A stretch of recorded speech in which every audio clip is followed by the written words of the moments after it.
Hello. Good morning, everybody. Hi, Pix. Hi, Ash. Welcome in, everybody.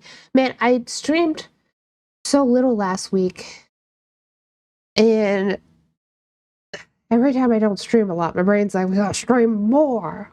We love this. Anyway, I'm just happy to be back. We had a busy week ahead of us. As I've been saying, I'm going to be participating in Pixels for Palestine, which is a charity event being run by Pix.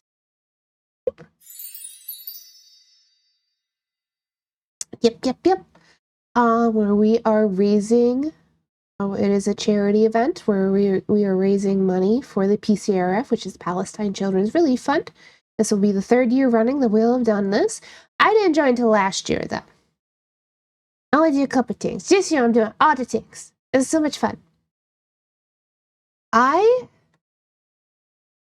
am feeling increasingly bad, though, right now, right at this moment.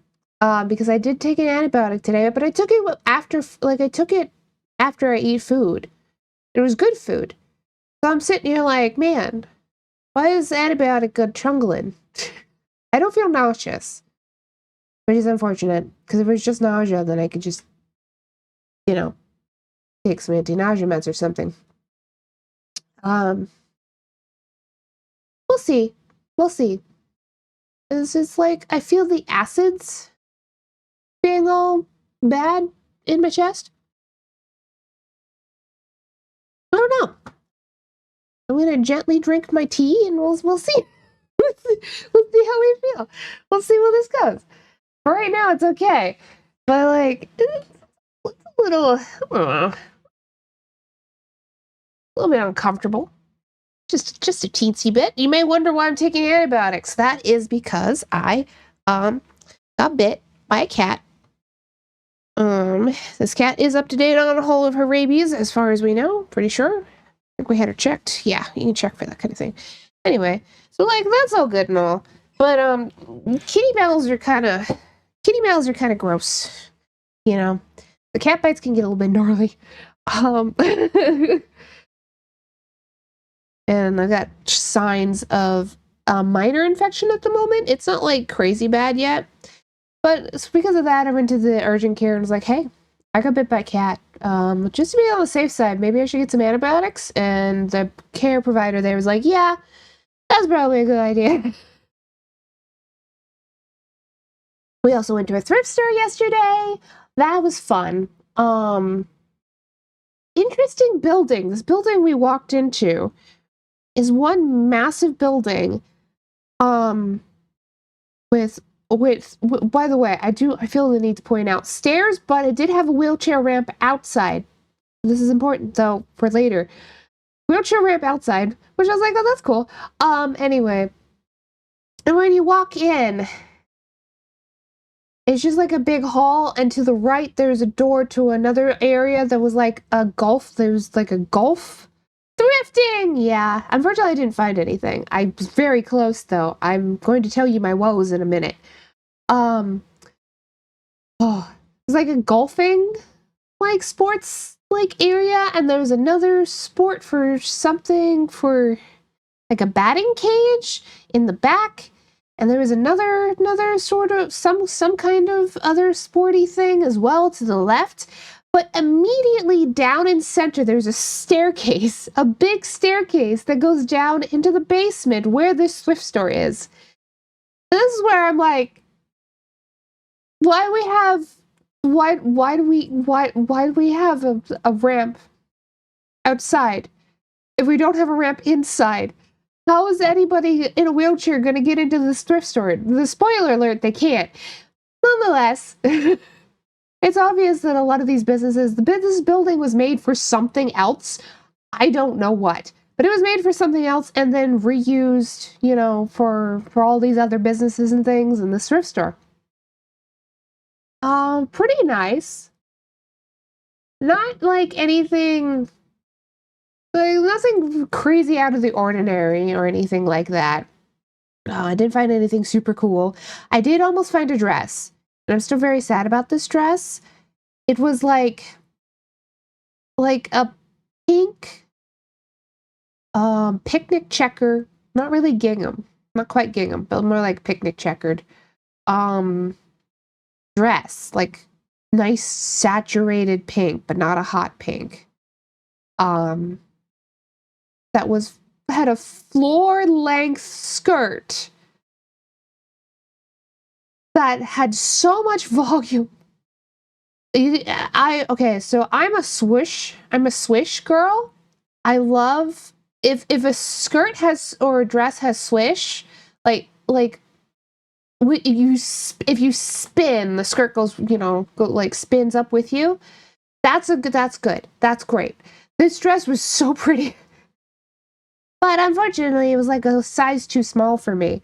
Like I could get it on because my hips weren't a problem. This is why I wear dresses and skirts a lot, because it's not usually an issue. But my boobs were too big. I was very sad about it. I was very, very, very, very sad about it. It was very pretty. My cousin Pokapatchy did find some clothes though. He found some nice ones, which was pretty cool. Especially because like finding clothes for him is also kind of hard. He's the kind of person that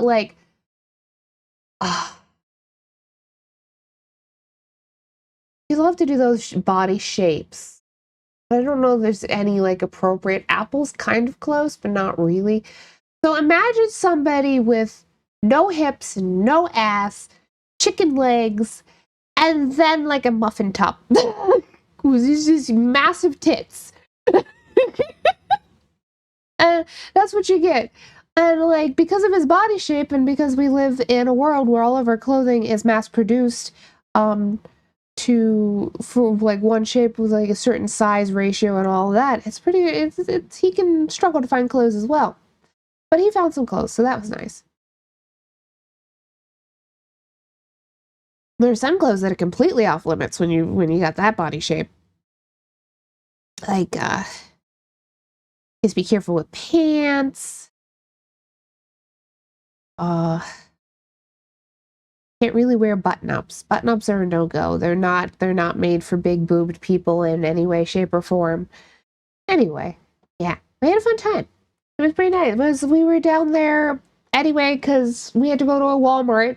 And fun fact, the closest Walmart in any direction is 30 to 40 minutes away.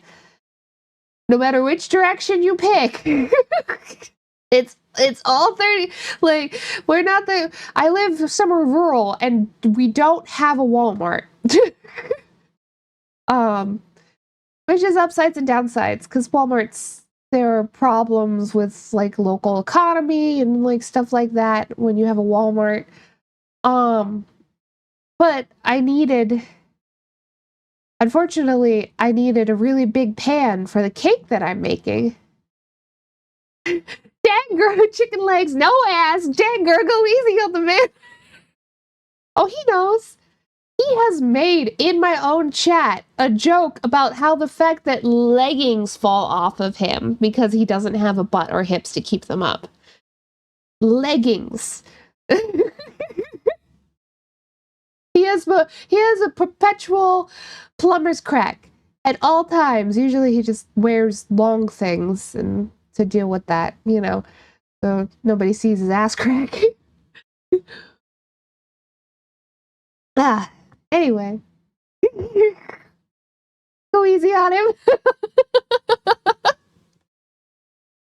He knows.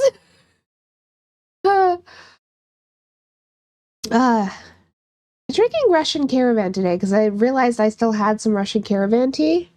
Oh, I'm sure he does. Listen.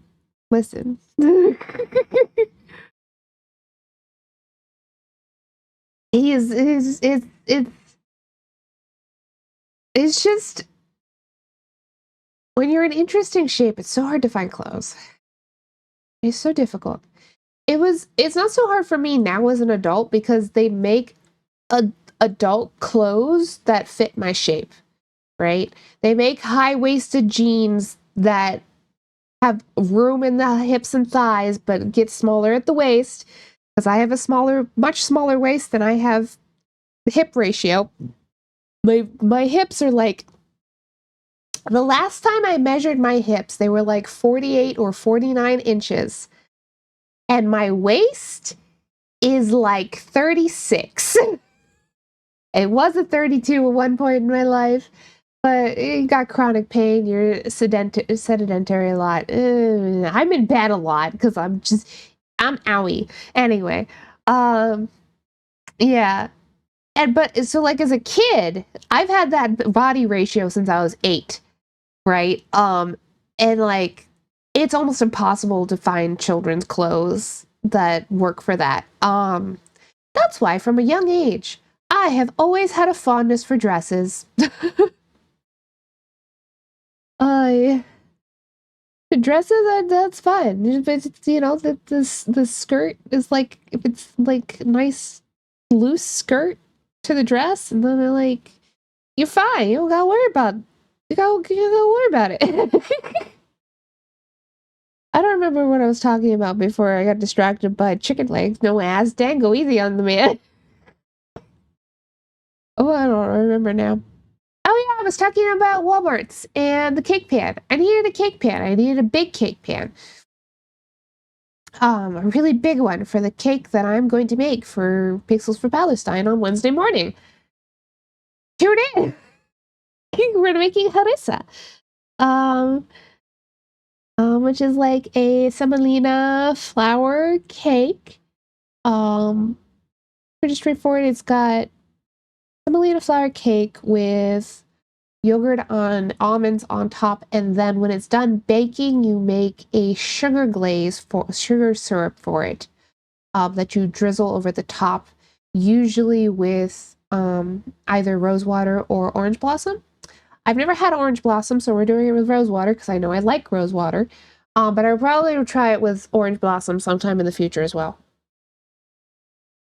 Anyway, I gotta get a big ass cake pan for it because the recipe calls for a really big ass cake pan. It was like 12 by 17. I found a 13 by 17. Let me double check. Yes. I should really pin this, then I don't have to search it every time. Anyway.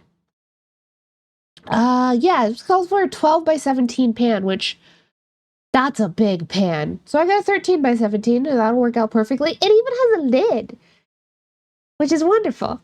It feeds a family of 12 or 1 pix.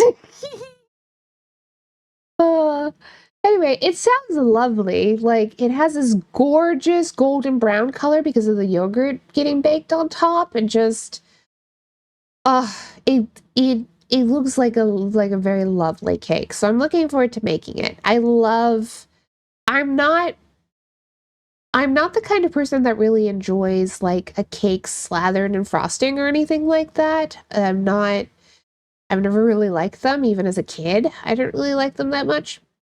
But if you give me like a nice cake like this one is described, there's also another one that's my favorite. It's a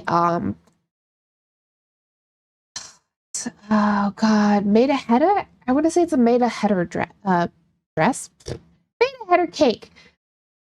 And it is a coconut pound cake, I believe.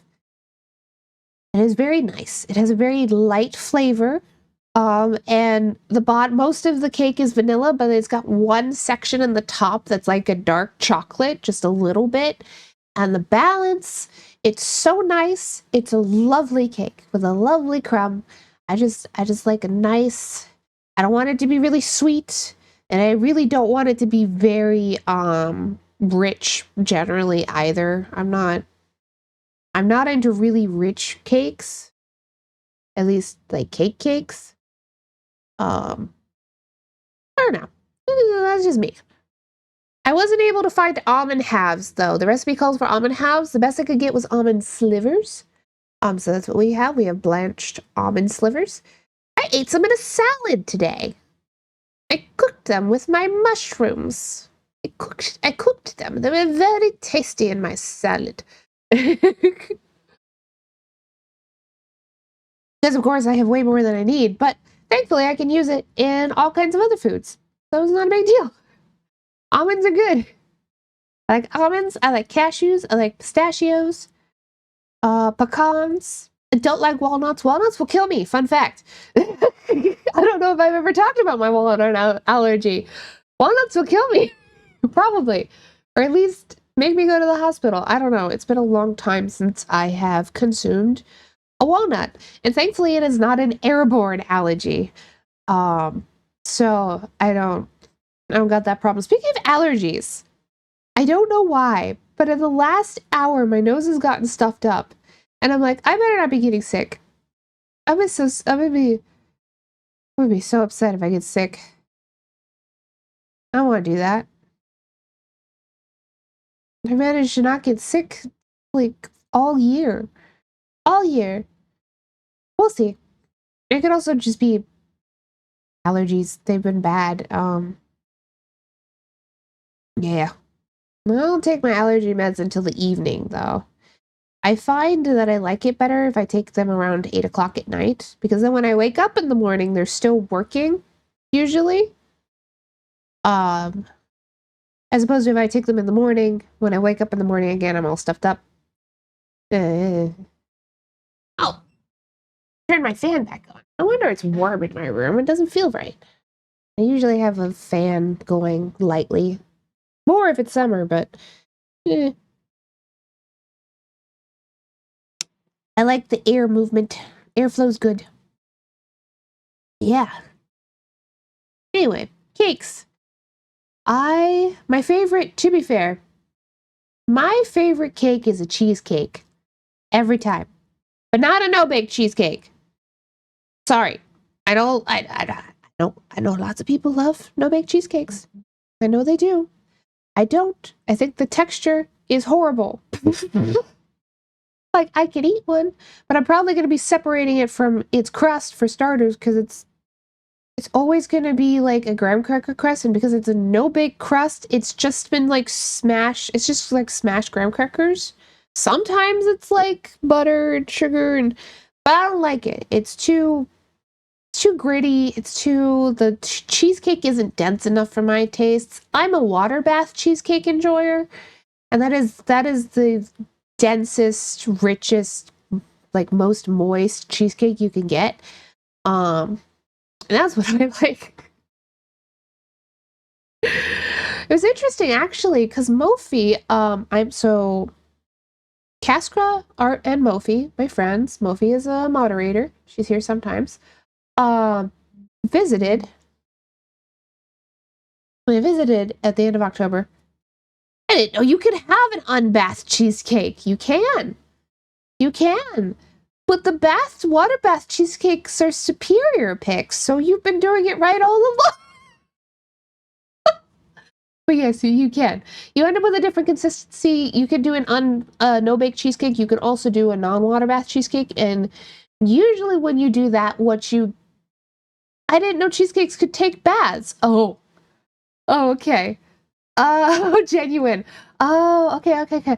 I will explain it in a sec. But yeah, when Mofi was here, she got to have the pumpkin cheesecake that I made on stream for Pokapachi for his birthday.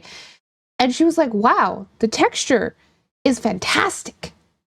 Hi, Millie. And I was like, yeah, that's the power of a water bath cheesecake. So basically, to do a water bath cheesecake picks, you can do it in a spring form. However, you have to be a lot more careful because if there's any leakage, your cake's gonna leak out into the water bath, and that's like not ideal. Usually, if you're gonna use a spring form to do it, you're gonna want to put extra like tinfoil around it and then put it in the water bath. But essentially, a water bath cheesecake is you just have you like fill a pan with that's another use I can use that pan for, water baths. I've been using cookie sheets the whole time, and they're too shallow, and you have to refill the water halfway through the bake. Anyway, you basically pour usually boiling water in a pan in the oven, and then you put the cheesecake in that. and you bake it like that, and the moisture from the water not only causes, like, for instance, if you do a non-water bath cheesecake that is baked, usually you'll get a browning on the top. When you have a full water bath, that browning doesn't happen. And it changes the consistency because you're introducing so much more moisture to the cake that it gets this like really nice, moist, dense. It's good. But yeah, fun fact. Yes, hello, Millie. I'm just talking about cheesecakes because I love cheesecakes. I love them so much, except for no bakes. Again, apologies if you like a no bake. I don't. I will tolerate a no bake because I don't. Man, yeah, I don't know. And it's not even that. Unless you really need to use the oven for something else, it's not like it's that much more work to put the thing in the oven and let it bake. You know, like, I understand no bake bakes in general if for some reason you cannot be using an oven. Speaking of, we may be exploring the no bake realm over summer because I will not be able to use the oven. Because we don't have AC. I've been trying to figure it out. I've been like, man, it's gonna be great for winter here. I'm gonna I'm gonna be doing so many bakes. And then I'm like looking in the future and at summer, and I'm like, what am I gonna do for summer? Because this is every time I think about this, I go, man, this is why we still need summer kitchens. And I genuinely don't know why summer kitchens fell out of favor. Because, like, in areas in the States we live in, like, I live in an area, most people around here don't have AC. They don't have central air conditioning, but they still design houses like they do, which doesn't make any sense. And I'm like, a summer kitchen so I can do summer baking without heating up the rest of the house would be amazing. But the way, like, they fell out of fashion, but you can find them in like the really old farmhouses. Like back in Ohio, where I lived, there was a metro park, which is a state-run park. Metro parks are super cool, but one of them was historical, and it has an old farm on it, and an old farmhouse that has a summer kitchen in it. Um, it's pretty cool. It's pretty nice. It's like, because they're designed in a way that you have enough airflow and everything that you don't like, roast to death by using the stove. Because like the main house will be designed and insulated so you can stay warm through the winter, and then the summer kitchen is designed in the opposite manner. I'm looking at our house now and I'm like, shit, I don't know how much money it would cost to make a summer kitchen, but I kind of want one. Because it got so hot. It got like, this summer, especially because it was blazing hot this summer for a lot of people in the States, it got like upwards of 90 degrees in our house. It was so hot. Oh, God.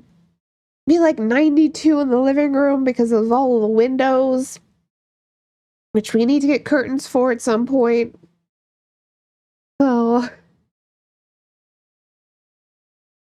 man, you could tell when I miss streaming and miss talking and everything because I come back in and I'm just like blah blah blah blah blah blah blah blah blah blah blah.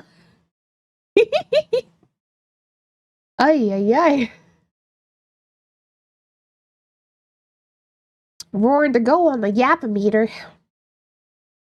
The tea is helping a little bit also with the discomfort I was feeling. So that's nice. That's nice. The warmth is going down my esophagus and it feels good.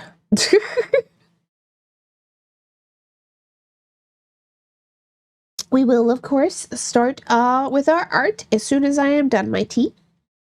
Yep, yep. Yeah. Gosh.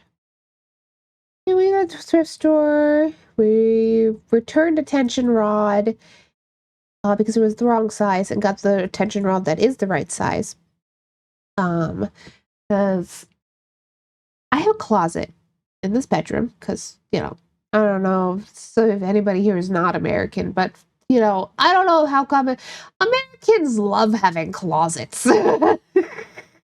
Anyway, um, but it has a door on it, and I really like just a regular swing door, and I really don't like having doors on closets. I'm not I'm not for like closet doors.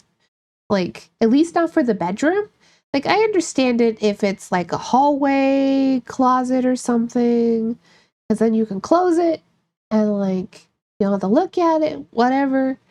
But especially for my bedroom, I really prefer a curtain.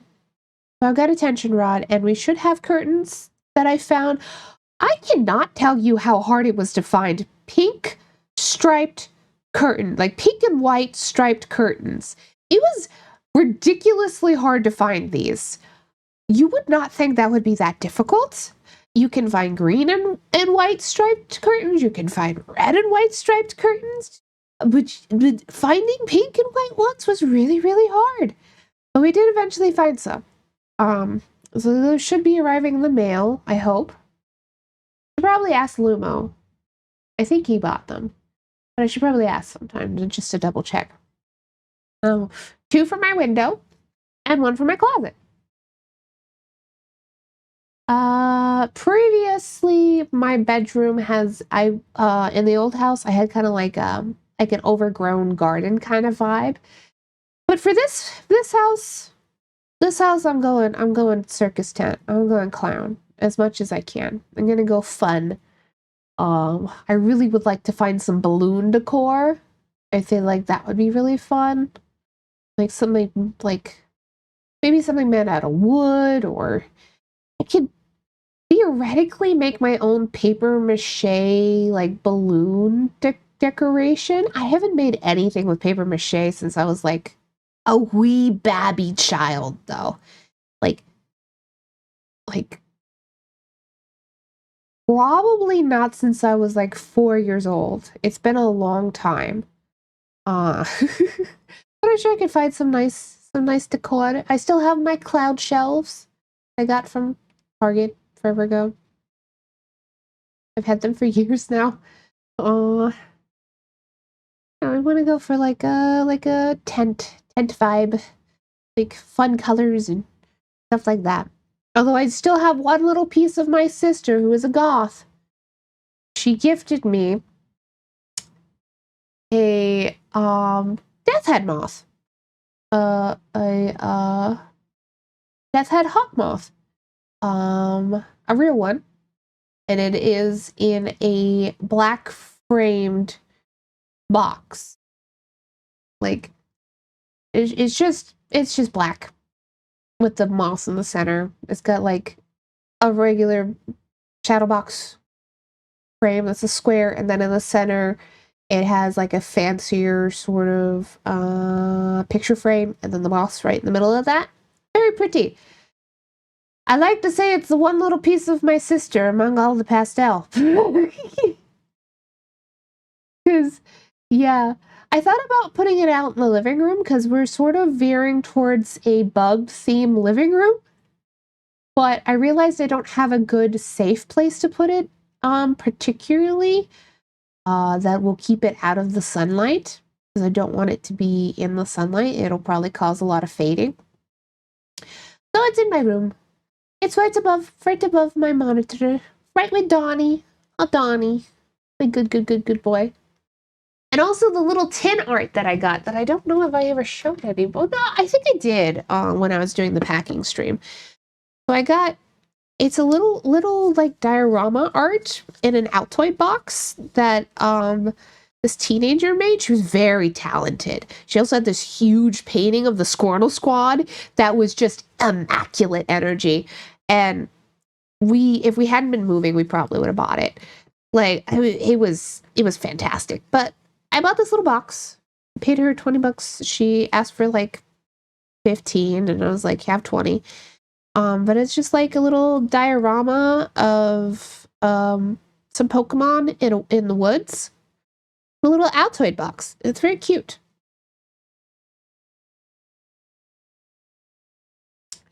I like it a lot. And I have a jar of candy now because, hilariously, Casca, our friend, he always brings candy, an assortment of candy. He always brings at least strawberry laces with like 5 pounds of strawberry laces, and I always eat them within a week. Everybody else helps me, but mostly I eat them. I love. Hello, hello. Hope you're having a good week. I'm just talking about stuff like what's on my shelf. But there are these like hard candies with little heart, like pink and white with hearts in the center, and they don't taste like much, but they look very cute. So now I have a jar full of them on my shelf just for aesthetic reasons.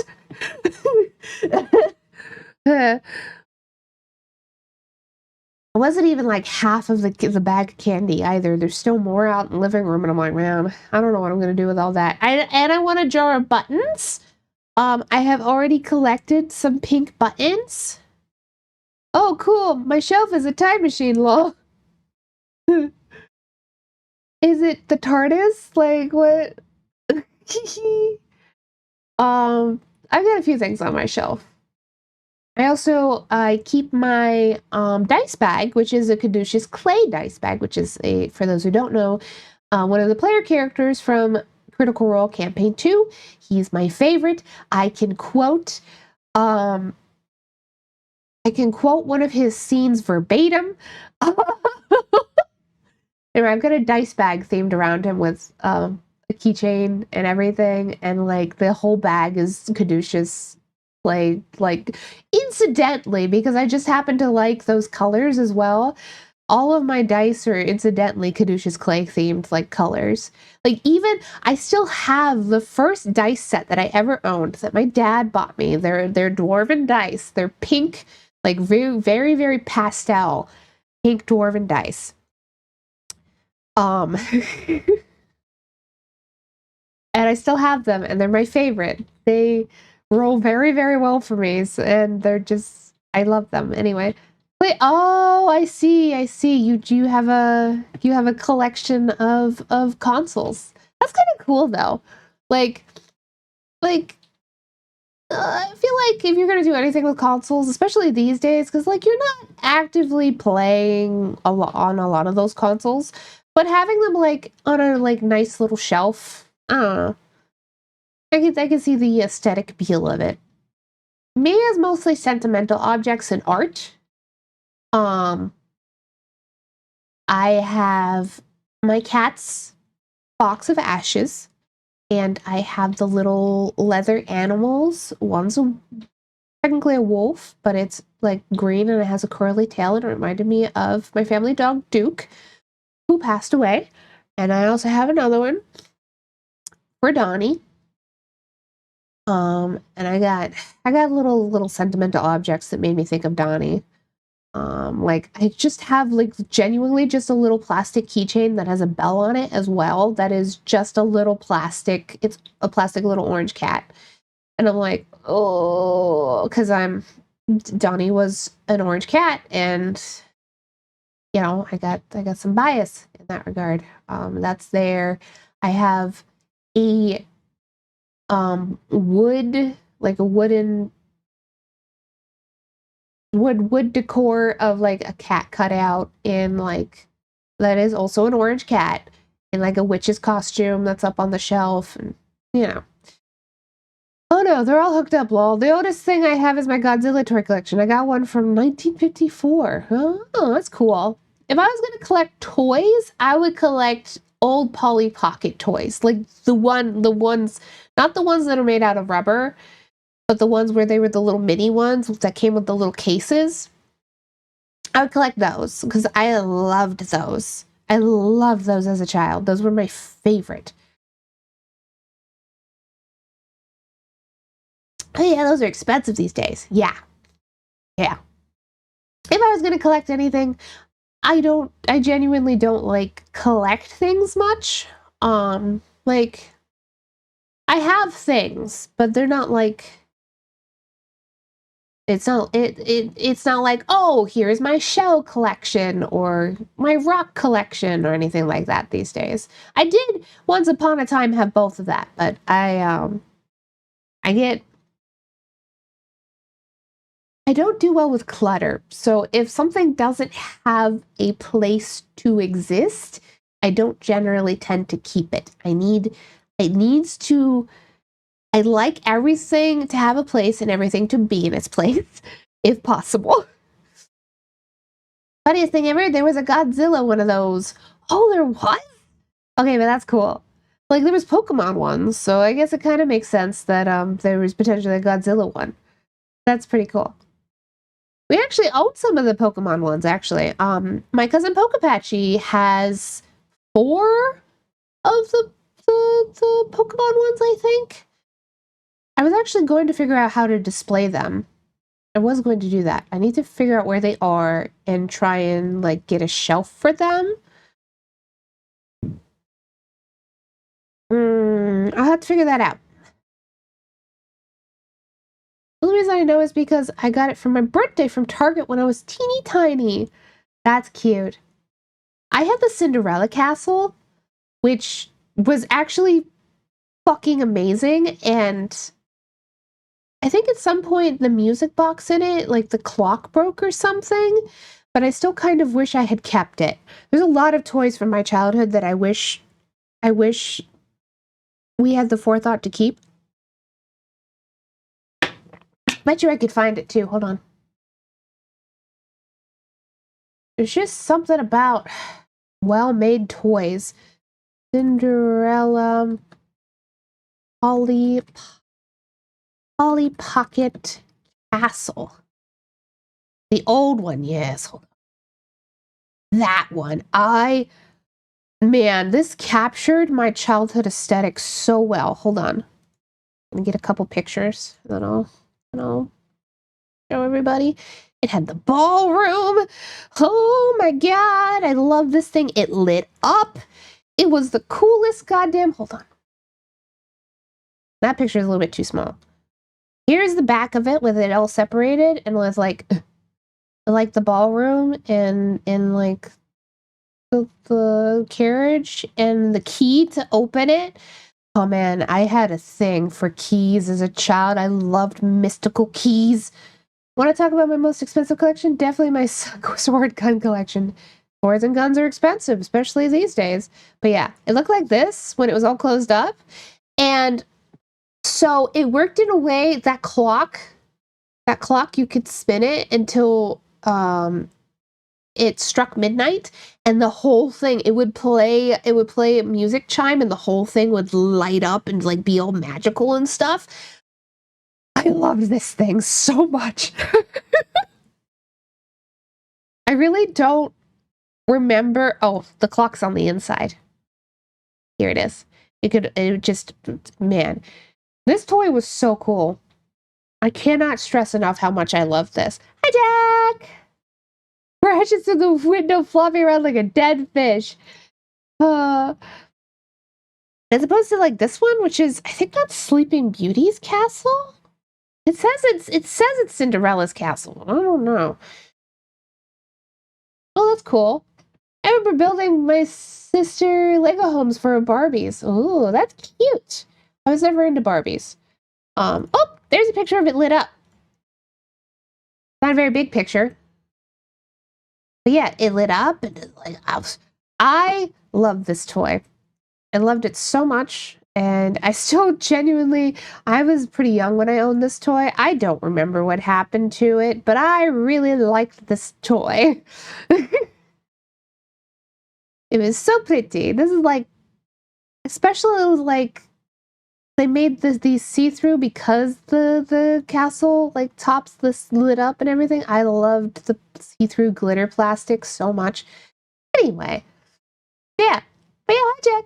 We've been talking about a lot of things, honestly. We've been talking about a lot of things. I was talking about how if I was going to collect any kind of toy, I would probably collect the little Polly Pocket toys, the classic ones with like Hold on.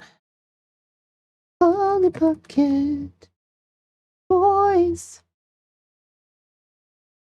Oh, have they started making the micro ones again? Oh my god, they have. Oh, that's crazy. Target has some. They started making the micro ones again. Oh my god. Holy shit. I love the micro toys. How are you doing? Oh, we're doing pretty good. Target's got a base for toy. I just didn't realize that they started making the micros again. These are my favorite. I guess they realized that. Oh, Advent Kelly. Advent Calendar DIY gingerbread house with furniture. Oh. Oh. Oh. Oh my god. Oh my god. Oh, that looks so amazing. That looks so cute. Holy shit. Mattel, you're done it again. Anyway. I really like this ice cream one too. This is so my aesthetic. It's got a little elevator. Ooh. Oh, look at that one. It's got a little ring. Realizing that they are making minis again. Oh my god, the catsicle.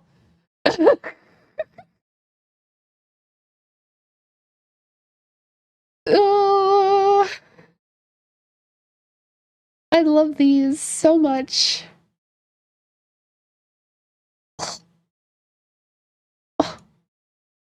All right, everybody. This has just turned into me going, ah, peeps. This is just, this is cool. Oh, that's cute. I don't know how I feel about the Minions one. I don't give a shit about you, Harry Potter. I'm more. Oh my gosh. Anyway, you know, the old mini toys, though, which would look a bit different than these ones did, but they're still pretty cool. Still kind of cool. Oh, yeah. All right. Lottie's obsessing over toys again. Again? When have I obsessed over toys in the past? It's just the Polly Pocket toy. Have I talked about Polly Pocket toys before? Have I just forgotten that I did this? It made me question my whole life. Oh gosh. I just really love Polly Pocket toys. I need to blow my nose. 1 second.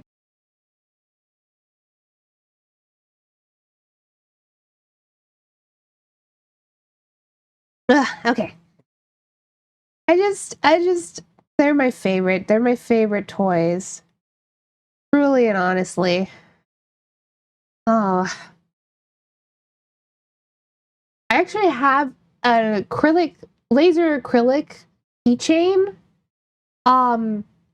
That is like a little mini Polly Pocket toy kind of like style. It blew me away because it is so small, and I admit I got to have a short conversation with. I found this at the Oddities Expo, so I had a short conversation with the vendor because I know I have not yet practiced, but I have some knowledge about laser cut acrylics because it is something that I want to do. Um, and like it is so teeny tiny. I just looked at her and I was like, "This is crazy. This is so small. Kudos to you, because like that's very difficult. Because you always lose some material when you're doing the laser cutting." We got to have like a short conversation about it. Anyway, I'm so sleepy I can barely type. Yeah, I was like early in the morning for you. I'm still thinking about how when I was starting at 9 a.m., you would still show up to my streams. I'm like, Jack, it's like so. It's like so early in the morning. It might as well be still nighttime for you. Like the AM. Oh my goodness.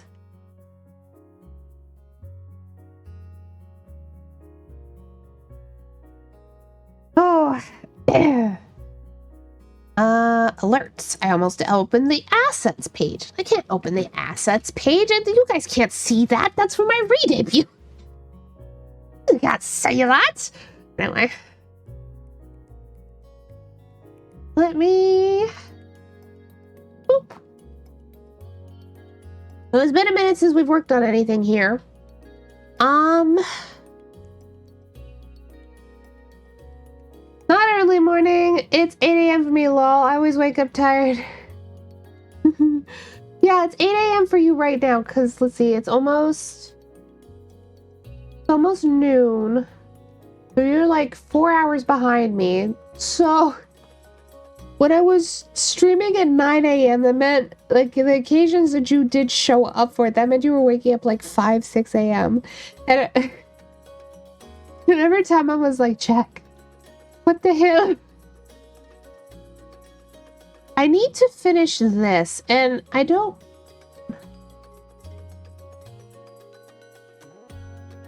We based it off of this one.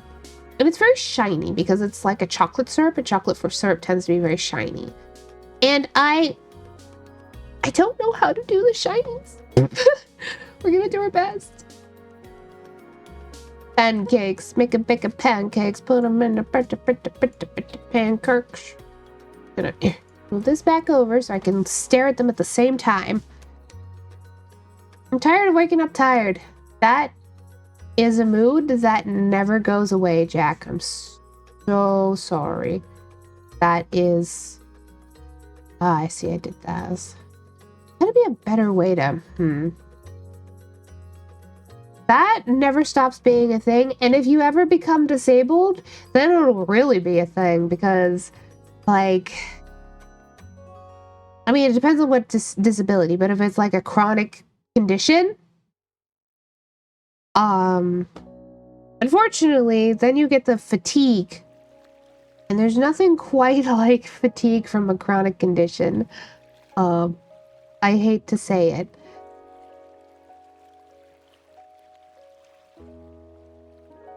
See, now I want chocolate pancakes, and I don't even like chocolate anymore. Such as it is.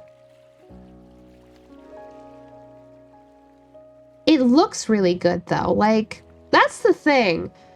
You would think, especially because, like, especially once my re-debut happens, I'll be fully candy-themed and everything. You would think that I would really enjoy eating candy and all these things. And in some cases, that's true, but, like, for the most part, that's not true.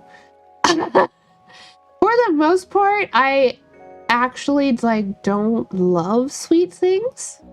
I can very occasionally, especially if it has a good texture or something, that's usually where it gets me, because there's some things, like gummies, that you can't really get that texture anywhere else.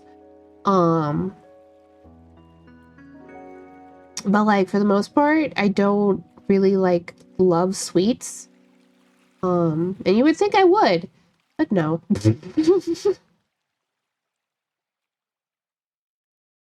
Only thing I have is that I'm on the spectrum, but no, I don't think I have any chronic illnesses yet.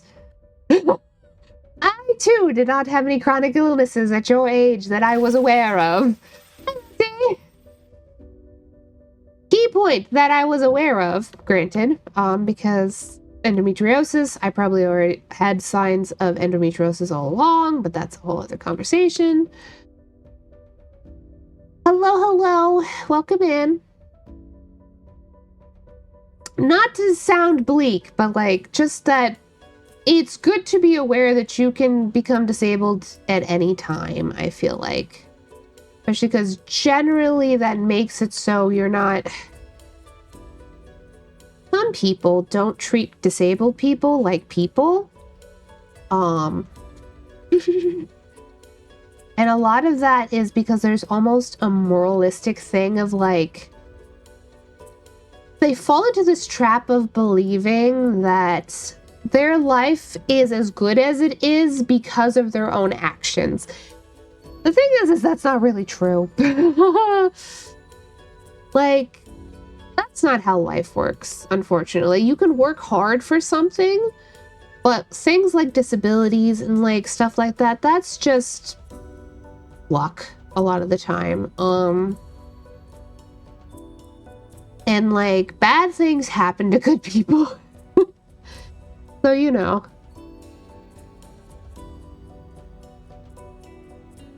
Anyway. Hello, welcome in. I've been really on my talking game today. I've been doing a lot of talkie. Trying to see if I can make this shiny in a way that I'm happy with.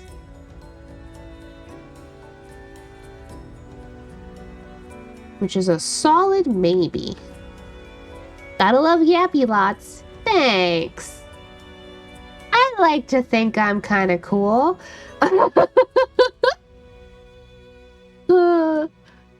But like cool in like a fun way, not like I'm like cool in a, I don't know, in an endearing sort of.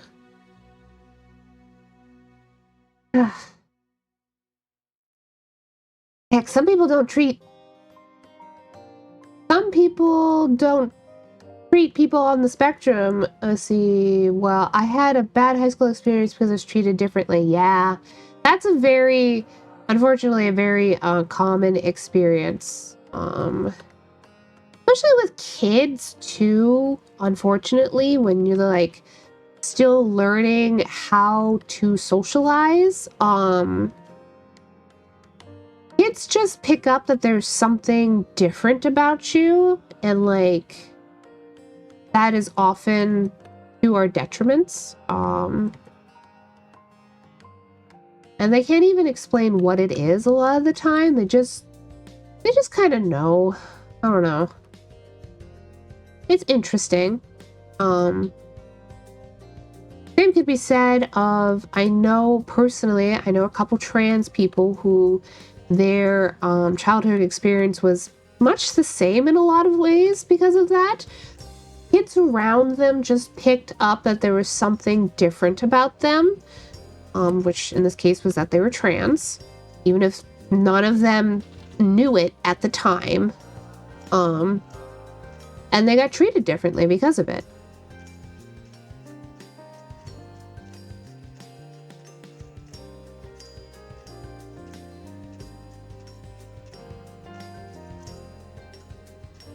People just didn't want anything to do with me. I was never sure about mine, but I always felt that I had to work harder to reach what others would achieve naturally.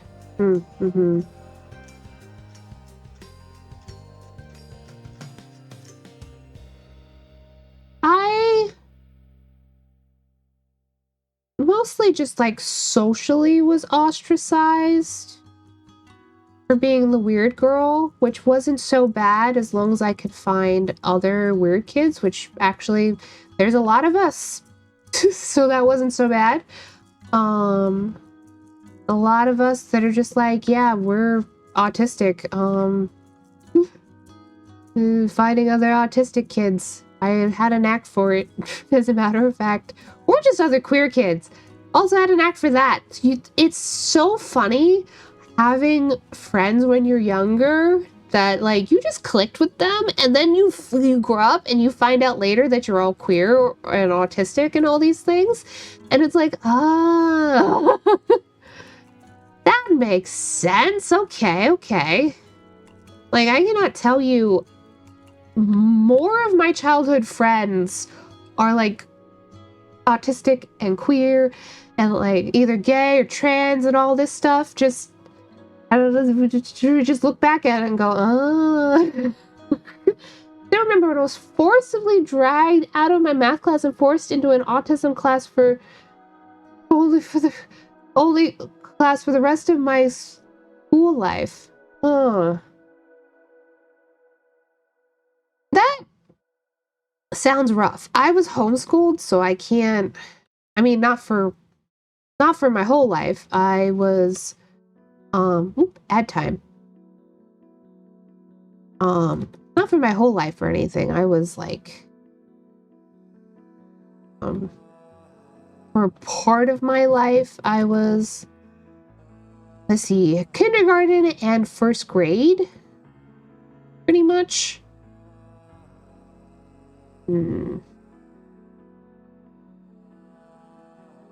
I was in a private Catholic school, which, oop,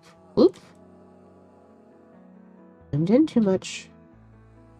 Wasn't like the most ideal environment.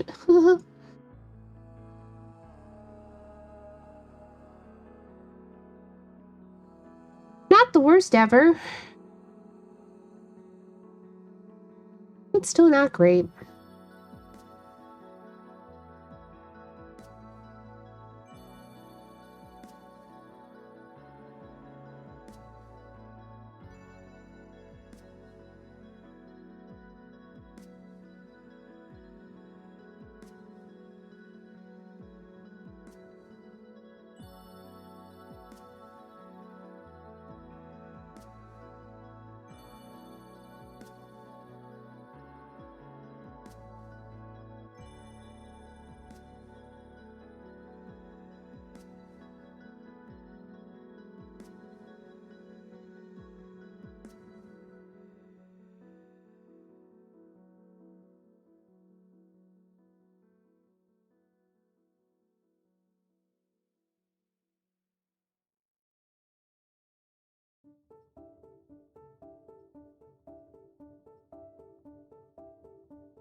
I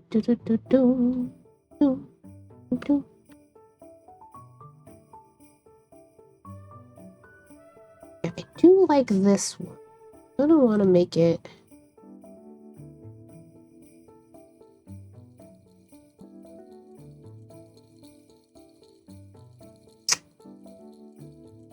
I have to add bits.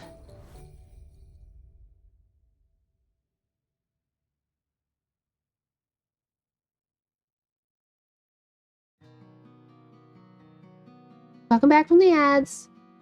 My mom felt like she had been tricked by the school because they said he'll do fine and I was doing horrible as a result. I think even the teachers faked my grades too as to how I was doing in class. Damn, that's a shitty ass school. Genuinely, that just sounds like actually the worst place. It sounds awful.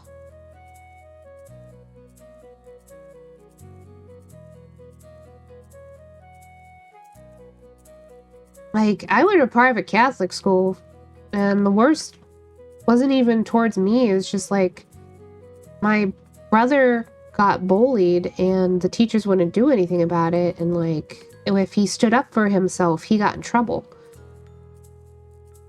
Kind of a deal, you know? Like, sort of a classic autistic kid is getting bullied.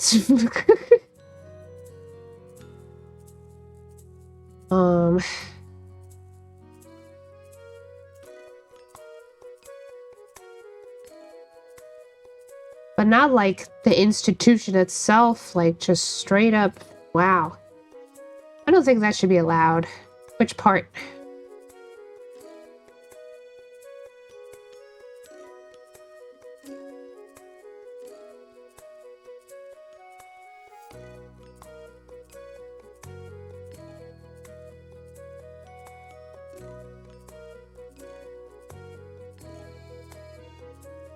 It is so windy outside.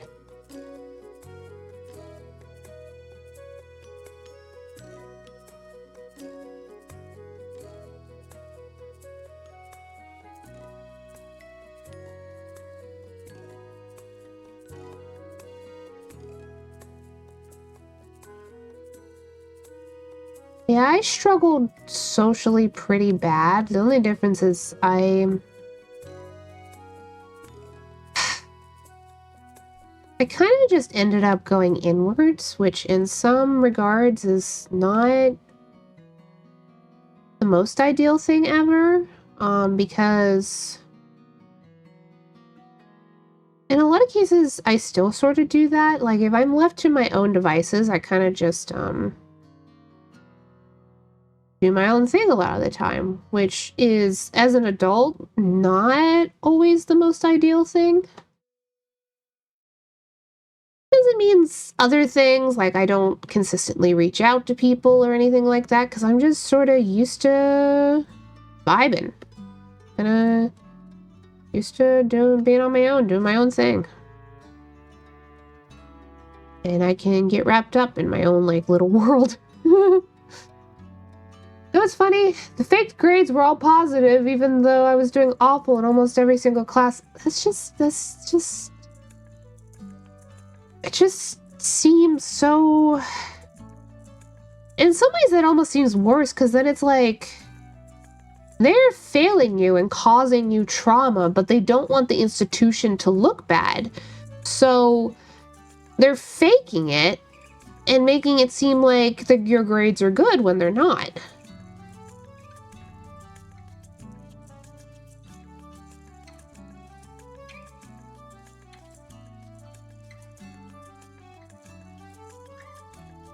Scummy, I know. Yeah, it's pretty scummy.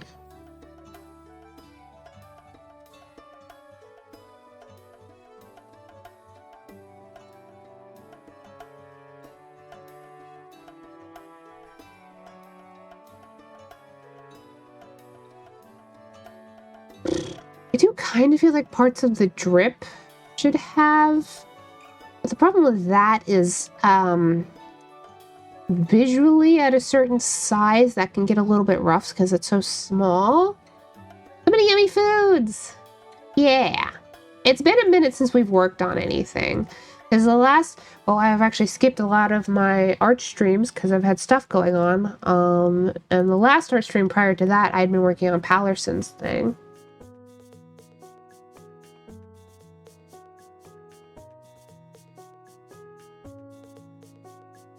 Not about doing the school all the time.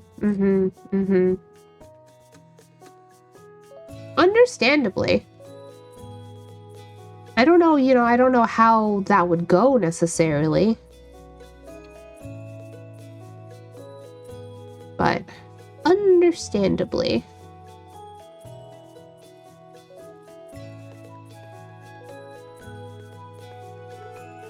I mean... A lot of people's school experiences really aren't good. And there's varying degrees of bad. Like, this is anybody here knows, but I have a friend, who was homeschooled, whose mother literally tried sabotaging her ability to get her high school diploma. Because her mother was fucked up like that.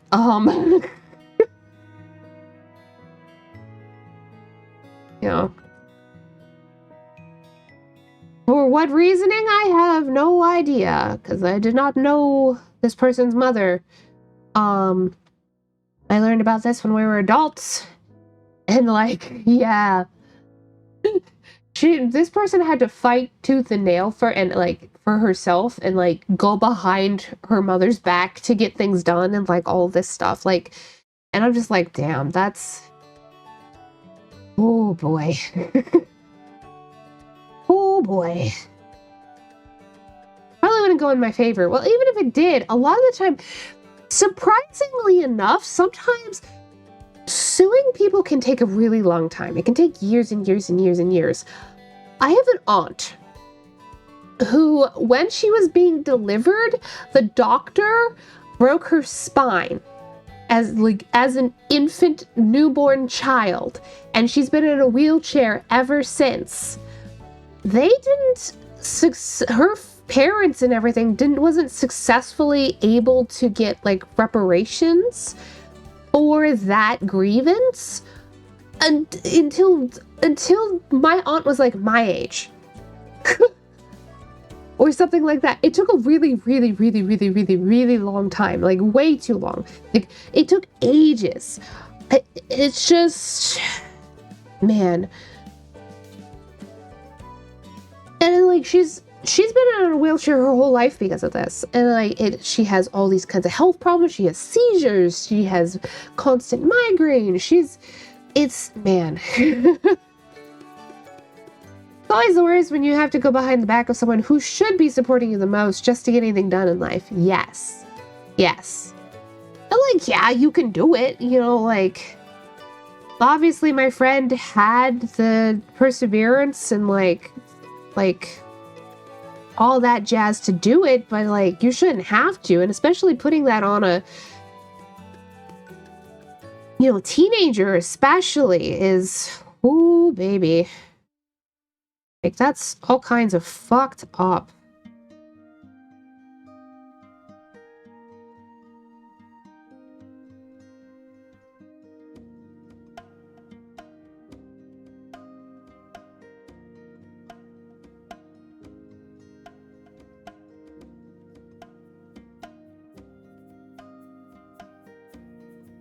The kind of thing too that like, man, it's not the kind of information that I would be talking about either if this was somebody anybody here knew, but you're never gonna meet her.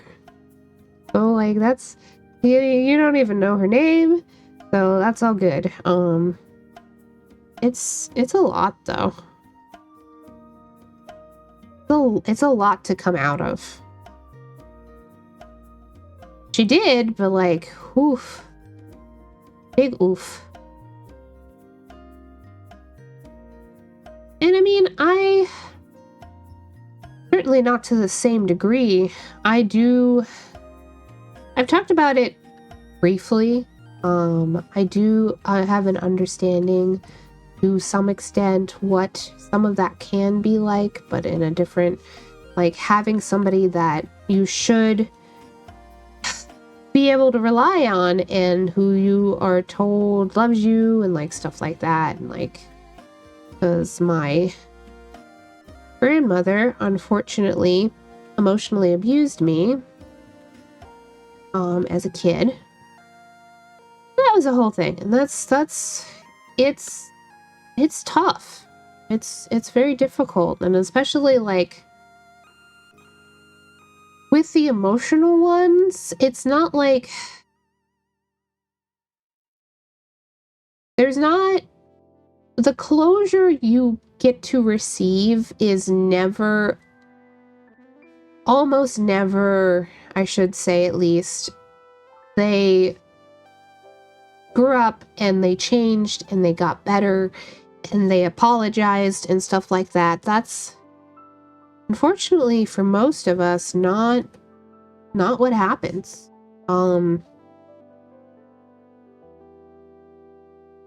It's just you grow up and you heal as best you can in your own way, usually away from them. And now my paternal grandmother wonders why, I mean, among other things, because it wasn't just because of this. They're also homophobic. I mean, they're conservative Catholics. And she wonders why none of her grandchildren, who she ostensibly loves in her mind, never visit. You know? And it's like, ah, man, it's just a whole thing. But I'm certainly not going to let myself feel guilty over that just because she's an old woman. Because, like, I don't need to put myself in that position all the time. The last few years, I have gone over there for Christmas. And now I live in another state, so I'm not even going to be doing that. And I'm okay with that. But, like, even just putting myself through that was hard in a way that she will never be capable of understanding, because she affected me emotionally in such a manner that even being around her sometimes would cause anxiety panic attacks in me that I'm really good at masking. So I was able to cover up and deal with it and roll through it, like during family events and everything. But genuinely, sometimes just being around her caused, like, anxiety attacks in me. Like, I would get fight or flight instincts just from being in the same room as her. She wouldn't even be doing anything, and that's just because of the emotional damage that she's caused me. And like, I don't need to keep putting myself through that. My dad wonders why his son doesn't want to see his pops anymore. Yeah.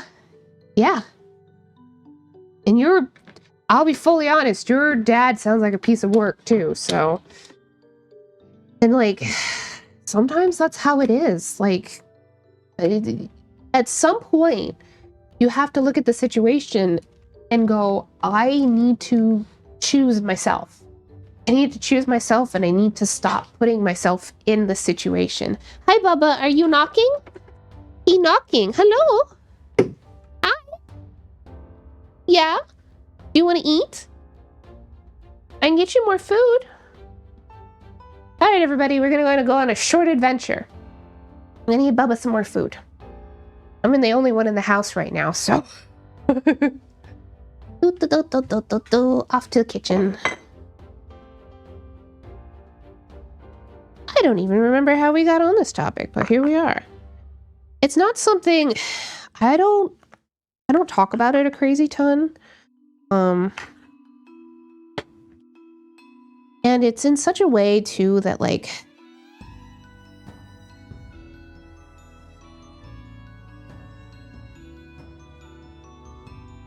I don't know if I suppress the memories of like specific events or anything.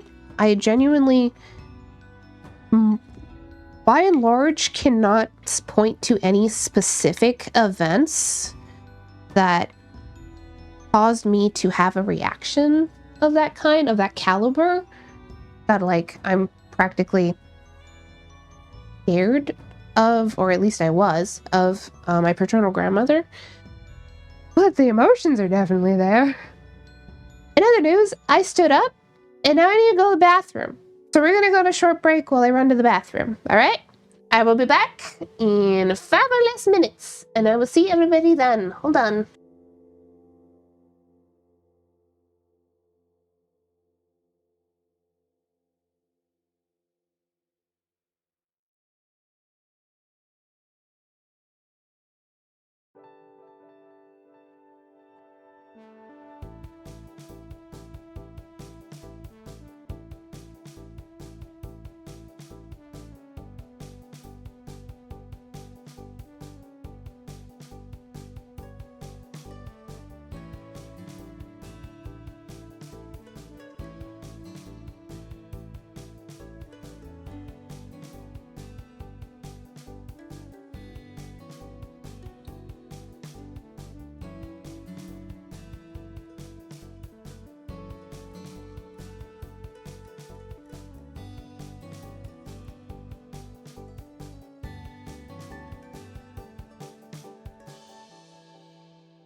Then back.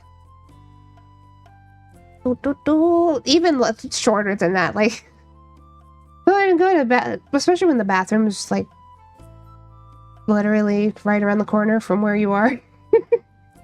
You go to the bathroom, you wash your hands, and it's all good. Anyhow, but yeah. Like, not to talk about like really heavy stuff, because man, but yeah, it's.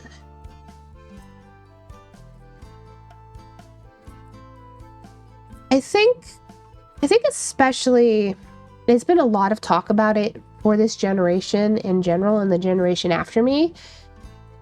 A lot of us are looking at things and going, for what reason do we keep putting ourselves in these situations that aren't good for us?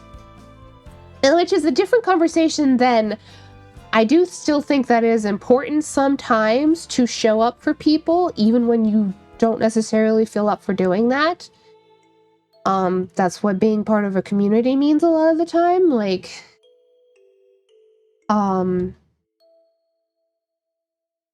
there's a lot of little ways you can do that, and that's different. But like, especially with people who have hurt us so deeply, like, it's not worth. It's so much better to just walk away. Keep moving forward, make a different life away from all of that. I don't know.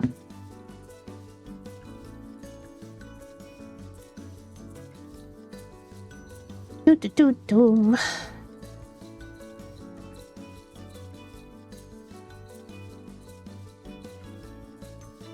I'm glad so I didn't work out that I had been. We're gonna keep talking about this. This is the most I've ever talked about this on stream. I didn't work out that I had been at least very deeply emotionally hurt. I think at the time, I don't know if I would have used the word abused. I felt, especially, still sometimes I feel like almost like I don't deserve to use that word, which is interesting. But nonetheless, I didn't work that out until I was in my mid 20s. Like early to mid, I was like 24 or something. And like, I'm glad even then I had the presence of mind and emotional wisdom to sift through it and realize that more than anything, what I needed to work through that is to concentrate on my own healing and not try to get like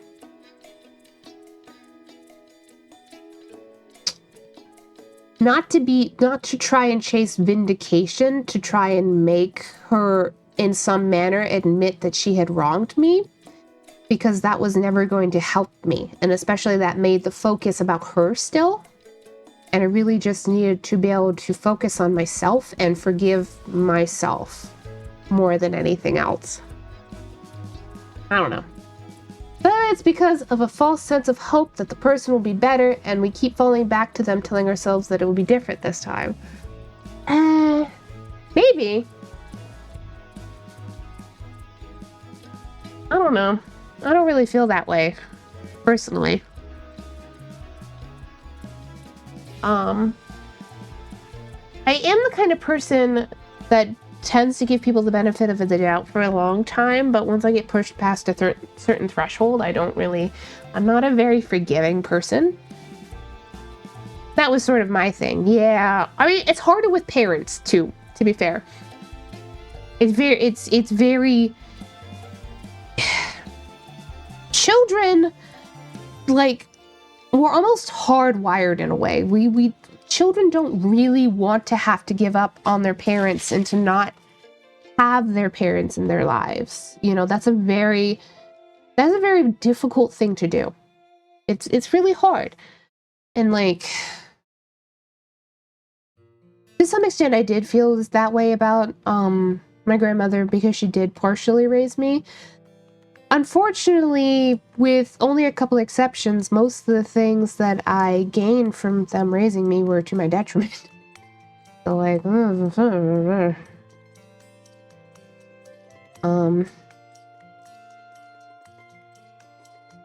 don't know. There's a lot to think about, to contemplate.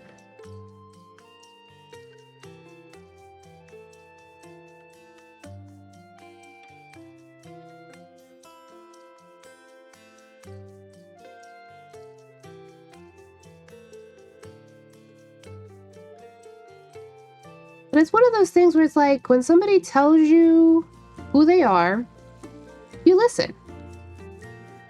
And sometimes they're telling you that they are not somebody that you can safely be around. And the thing is, too, is like people are so complex that one person can be really bad for somebody and not be bad for someone else. Because a lot of the time we experience the way we experience people, everybody gives a slightly different, just naturally, not even on purpose. You get a different aspect of a person from person to person. Like, that's just kind of how we work. We have different relationships with different people, and I don't know. There are some things that simply cannot be overlooked, though. Like, abusers are abusers. Specifically, especially repeated abusers. Like, in the case of my grandmother, I would say that she was working with the tools that she had, and she was working with how she was raised, and she never got out. Like, that's just where she's been her whole life. She never broke that generational trauma that she endured, and then she has inflicted it upon others. Because I know her daughters also have a really hard time with her, and I feel that we had very similar experiences of childhood. Me as the granddaughter, them as the daughters. And yeah, I don't know.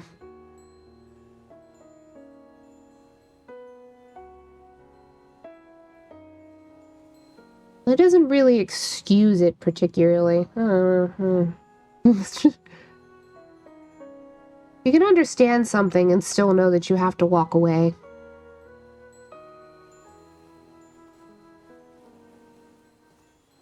For you.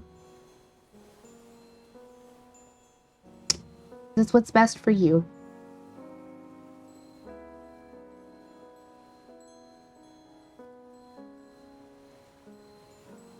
Preach it on, Lottie. I like to think I have some insights on these kinds of things. Not a lot, because, like, there's some things that I still don't necessarily understand, but at least a little bit, you know?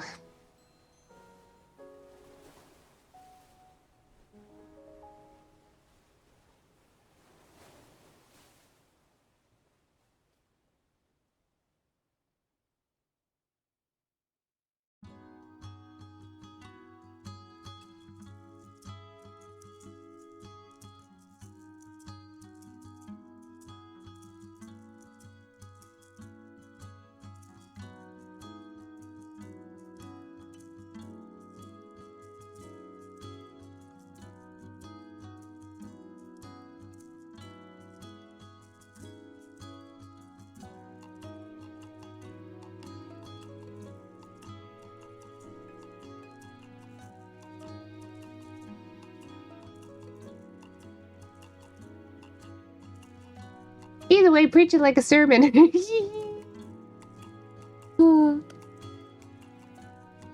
Yeah.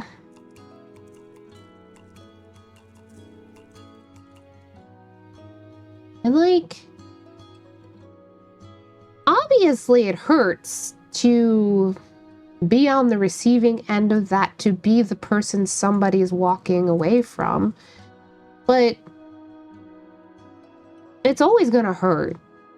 Like, that can't really be the metric for that. Gotta go, Lurkies. Food calls, and now I eat. Have fun, you cutie clown. Thank you, Lefty. It's like, even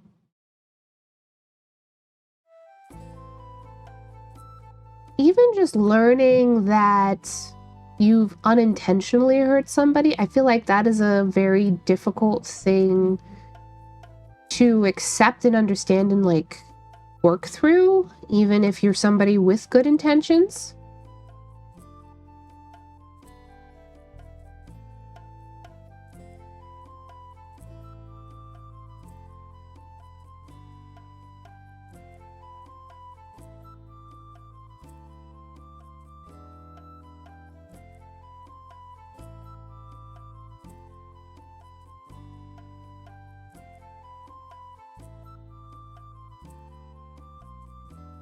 I do think it helps to practice, though. Like, you can practice starting in little ways pretty easily, in my opinion. Like, just little ways that you be like, oh, okay, I made a mistake. And being able to sit with that, it can be helpful.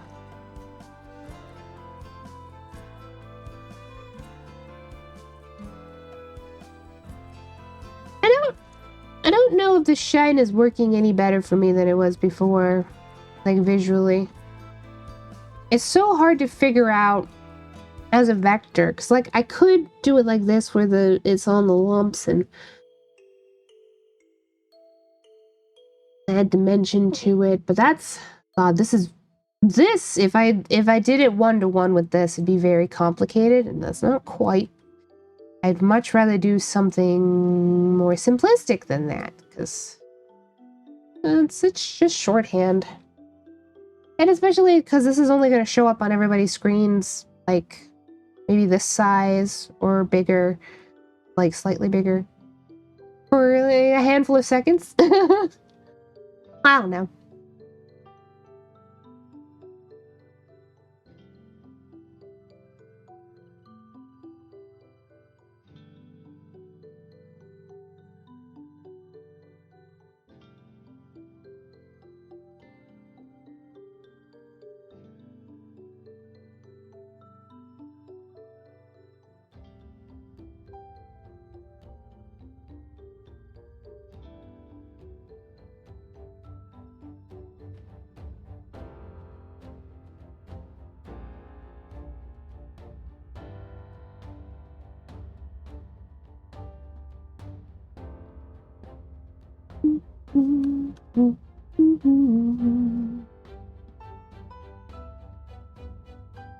Talks to self. Lottie is giving me ideas. I wonder what kind of ideas. Are they the self-help ideas, or are they the chocolate pancake ideas? Could go in either direction.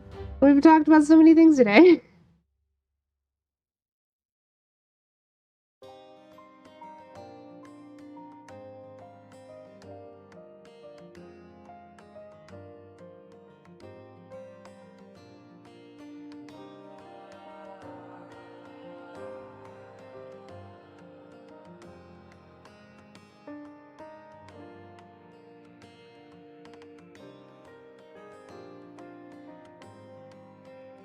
Circle, see if that goes a little bit better. It kind of, sort of, a little bit.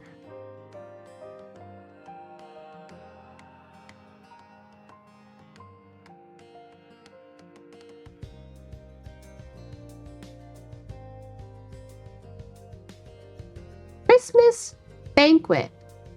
Your art of the pancakes is giving that idea. Oh. Okay. Interesting.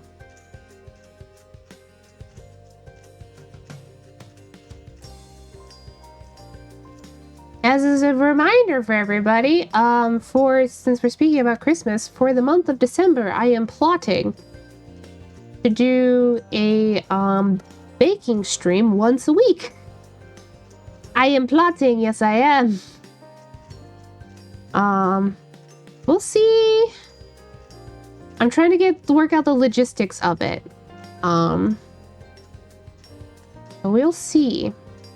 Hopefully we can, though, because that would be nice.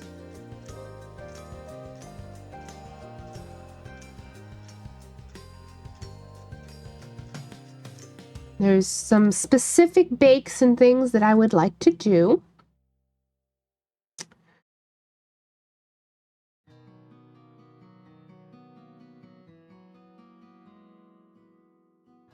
I don't know why, but I plan to make a great Christmas dinner. I mean, if that's what you want to do.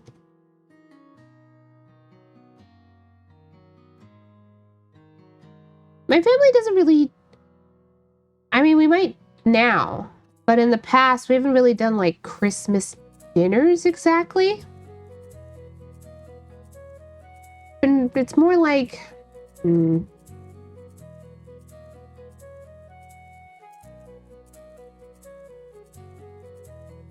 How do I describe?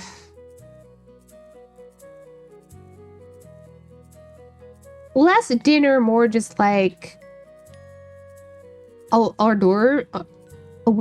Fuck. I know I can say this word. Hors d'oeuvres. Like snacks and things the whole day.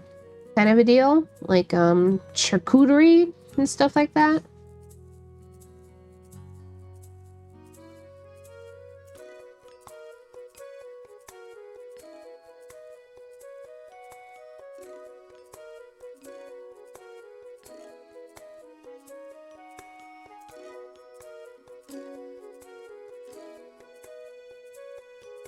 That's nice. Yeah. Just hope I don't dislocate my leg again. It would be nice if you don't dislocate your leg, yes. That is a good thing to avoid, mayhaps.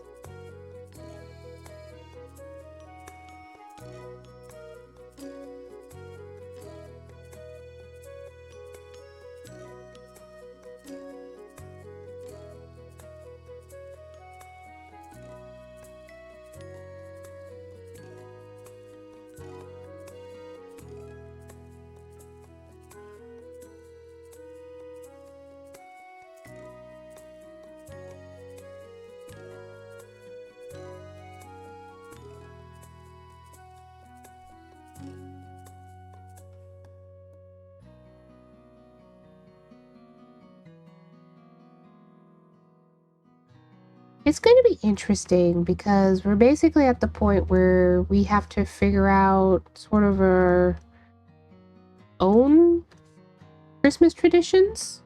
We spent a long time just hanging out with going to my parents' house, going to the grandparents' house. And now we don't live near them. And had to figure out our own stuff. Which is nice in its own way.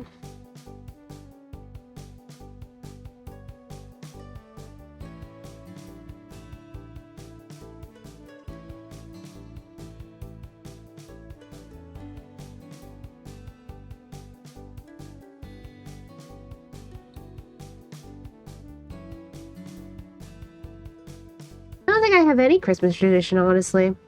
It can be nice. It can be really nice to have.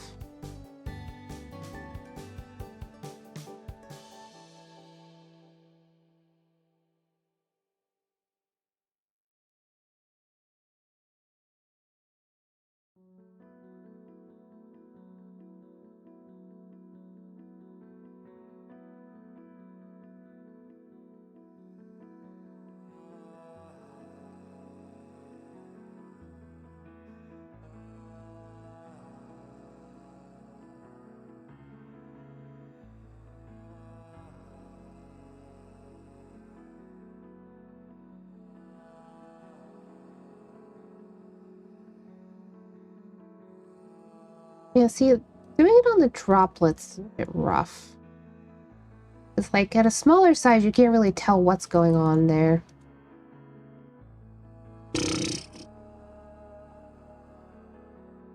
A third option.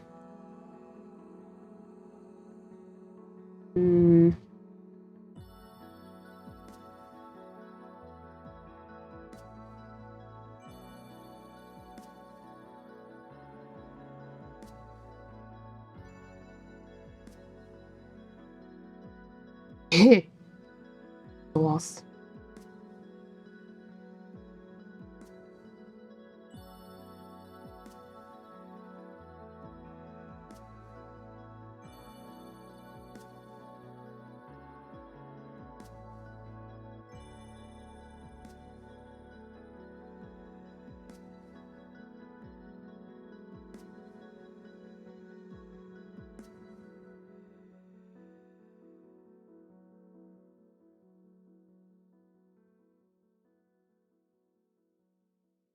I haven't liked it when I've tried this in the past, though, and I'm not so sure I'm gonna like it now.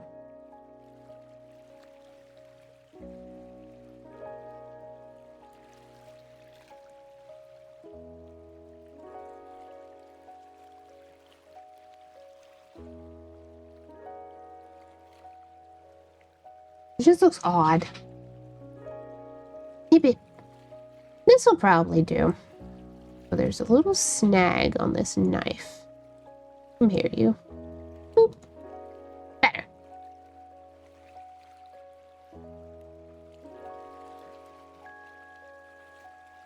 Simple, not over the top. I think that'll do. So that's one down. Oop. Like that. That's one down.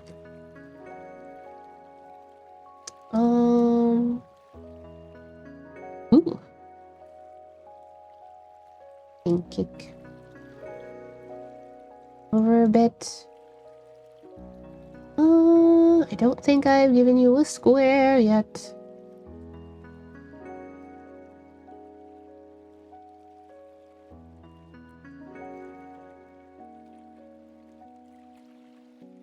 Sometimes Christmas traditions can be really simple. Like, with my parents, it's mostly just like a quiet Christmas morning was a big part of it, and picking out new ornaments each year since we were children. We'd have one new ornament that was ours every year that we picked out. There can be a lot of sentimental value behind that.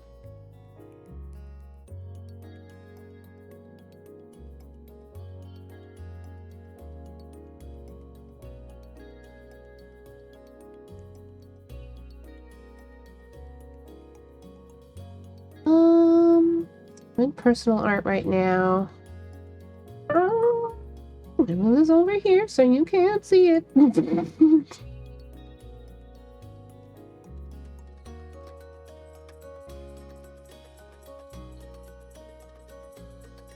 Go.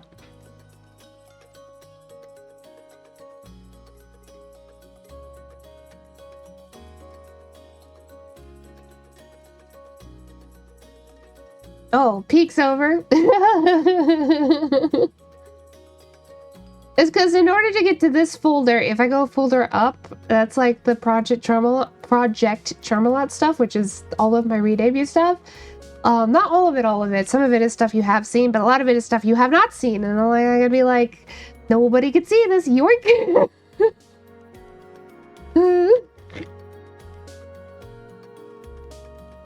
Yeah, it is sometimes.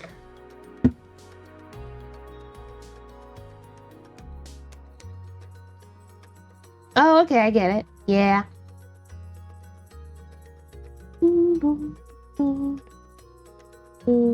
I didn't make this the right size.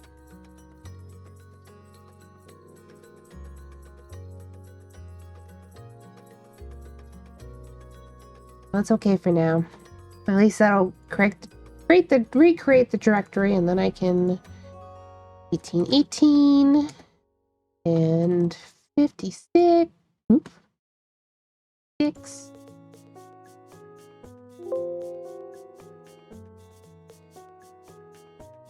I've been making them all at icon size, even though possibly in the end I will not be, just so I have them.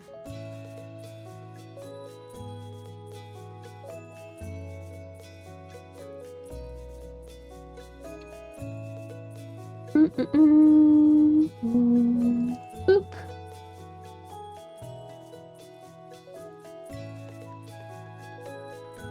Oops, those were the wrong sizes. 1818s for sub badges. It's actually 28 by 28. Oh, that's fine. Get rid of that. Get rid of that one. 28.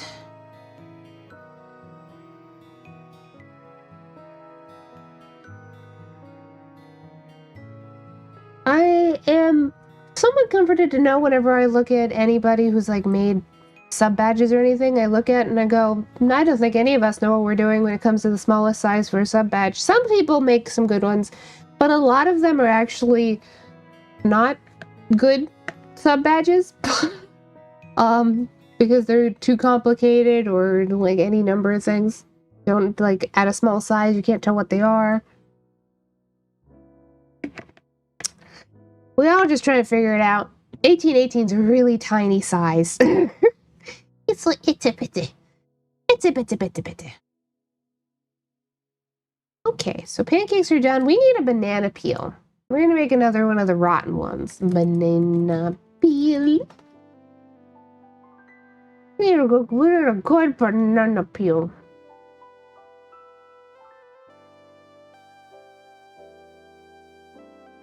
That one might work.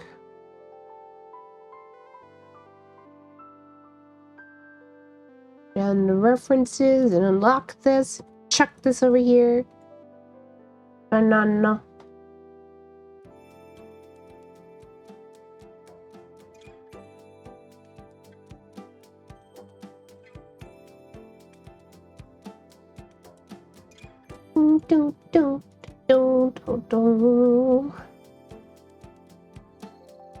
Need like a nice, clear, concise shape. That one's not bad. Also, this one. I kind of like this one. Huh.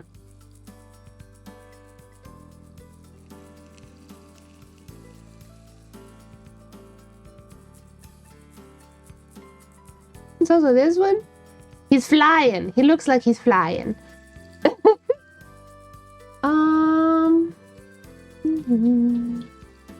Hello, stock photos. You're great for references.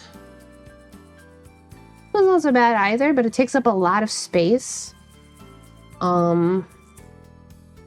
Vertically, and like that would be, it wouldn't really work out since the image itself needs to be symmetrical. That's why, if in case anybody is wondering, when I'm saving these, I'm making a perfect square that fits around it and then changing the canvas size for that. Because when you're working in sizes, especially if it's going to be an icon or anything like that, usually when you're going to upload these things to something, it wants a perfectly symmetrical image, like a proper square, rather than like for instance, if I just took one of these and I just resized this is a rectangle. This would not work. Anyway. Needs to have exact dimensions. Gonna make some breakfast to you, laddie. Okay, enjoy breakfast. We'll be making a banana peel. Not a banana. I don't know, not a banana. There's gorilla. Not a gorilla. I don't know how many people have seen Mirror Mask here. I have to get Lefty to watch it sometime because she's never seen Mirror Mask. Among other people I know, lots of people haven't actually seen Mirror Mask, and I'm like, if you haven't seen Mirror Mask, you should see Mirror Mask. Especially if you like weird things, like weird films. It's such a strange, and I love it so much.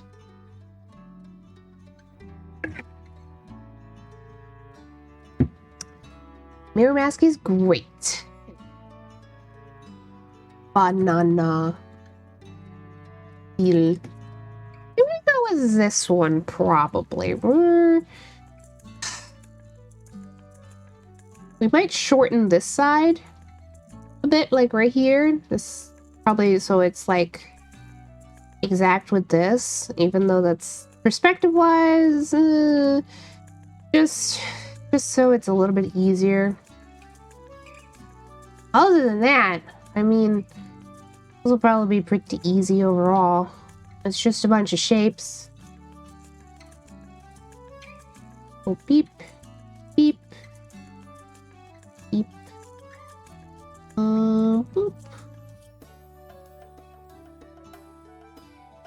to about thereabouts.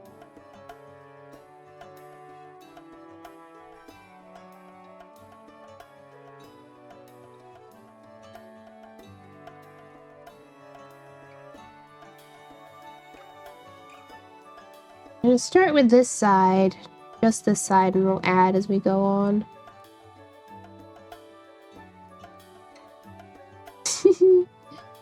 Banana. Beep.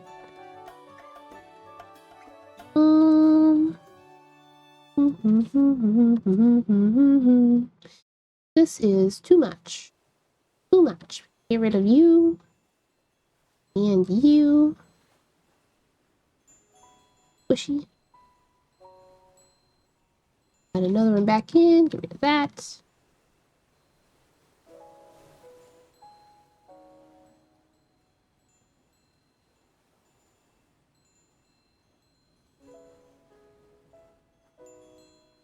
That's probably fine. And then...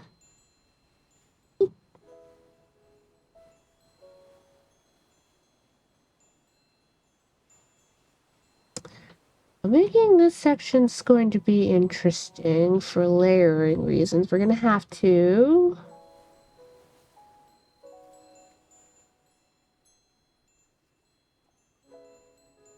Oop. That whole bit. Like... those... that...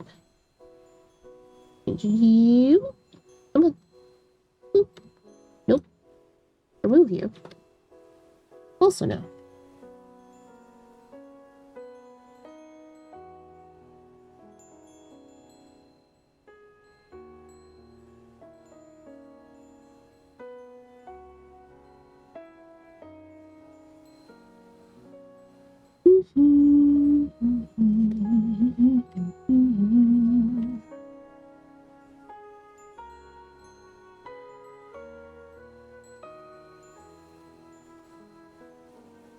I'll do. Put these together.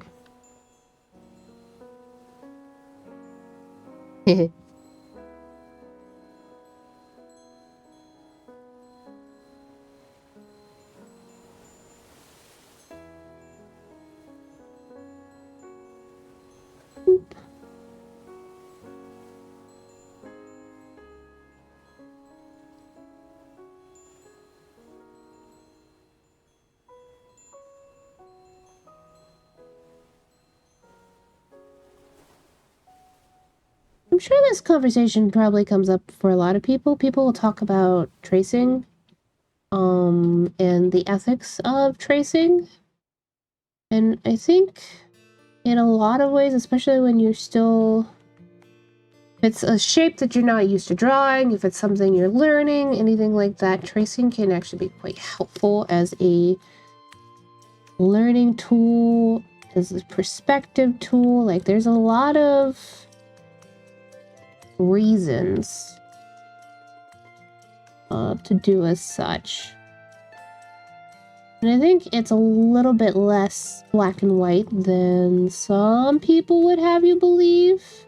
But it depends on why you're doing it and what you're doing and what you're tracing. Like, tracing somebody else's art is a bit of a sticky zone, especially if you don't give credit or anything like that.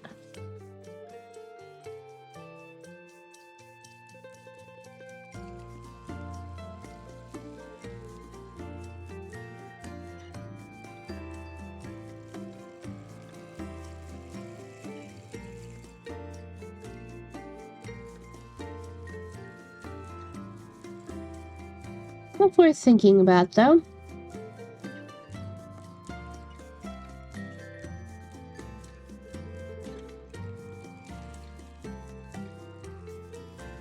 I don't know if it's going to be worth it to make these two separate layers or not, but that is like the underside.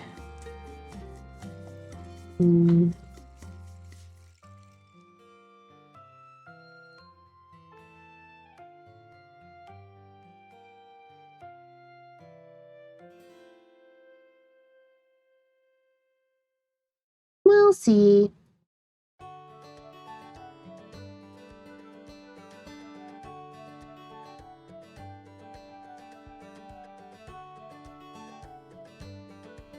There's a lot of things and a lot of shapes I've never drawn.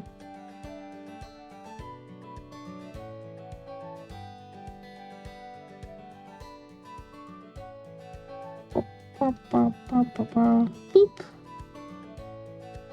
Black can.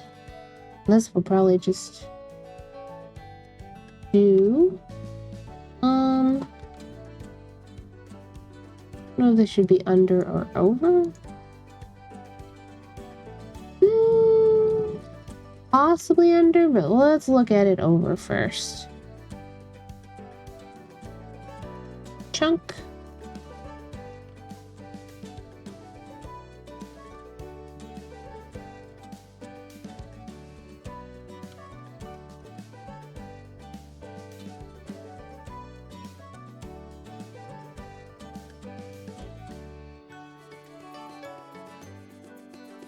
Okay.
Almost ad time. Nearly time for ads.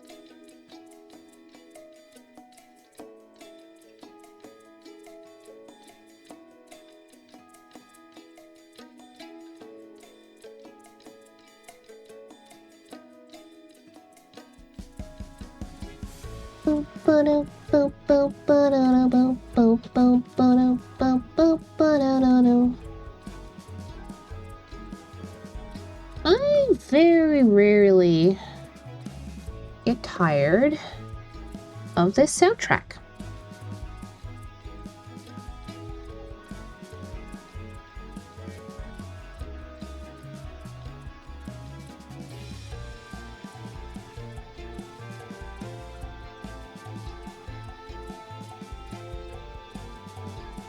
Okay.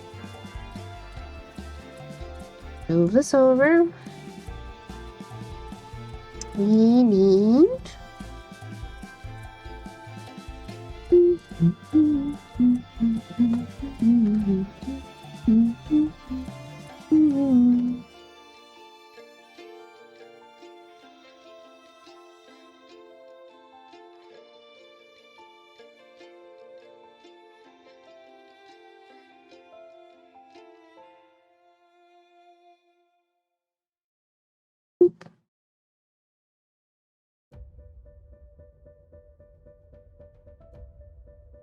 okay, I think some of this will remain a little bit squarish. Some of this needs to be rounder.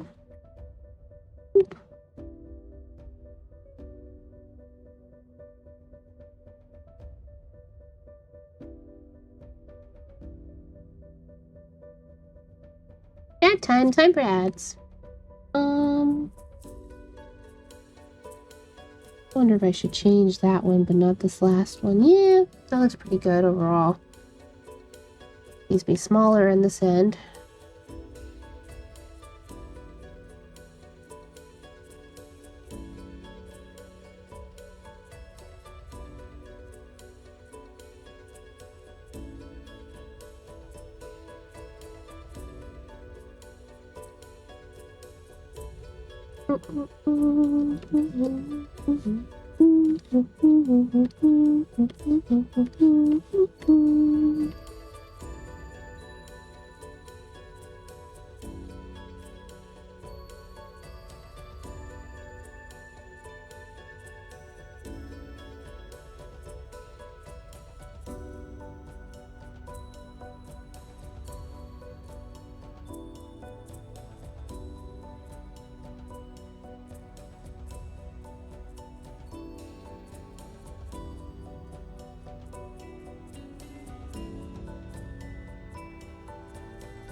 It's pretty dark colored.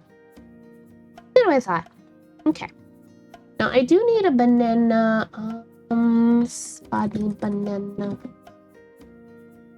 I really want to make this more like that one. This is a very fresh banana. I want it to be less fresh looking. It needs to look old. How are we gonna make that look like? Well, we'll see.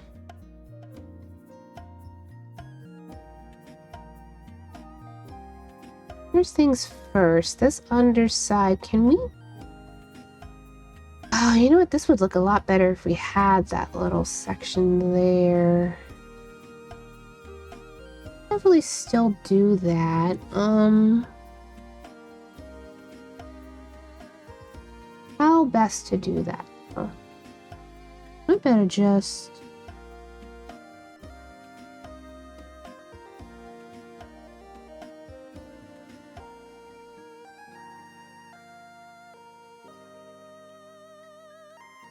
Right now it just doesn't look connected.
That'll work. Let's just unionize this. Then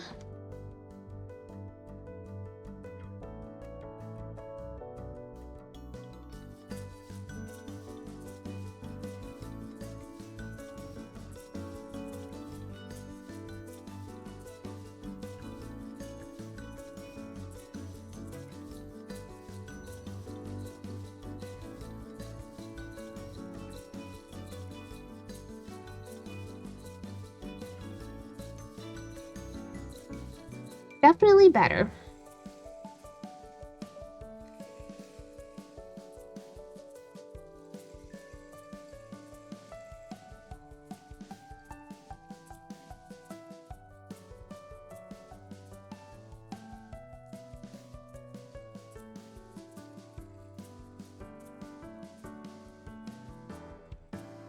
There we go.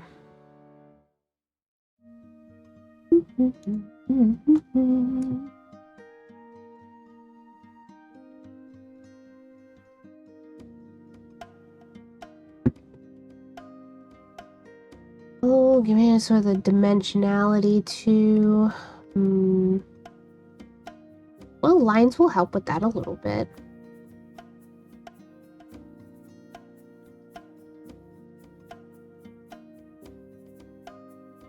Oh, this one's over. These are both. Okay. Drag these under. Oh.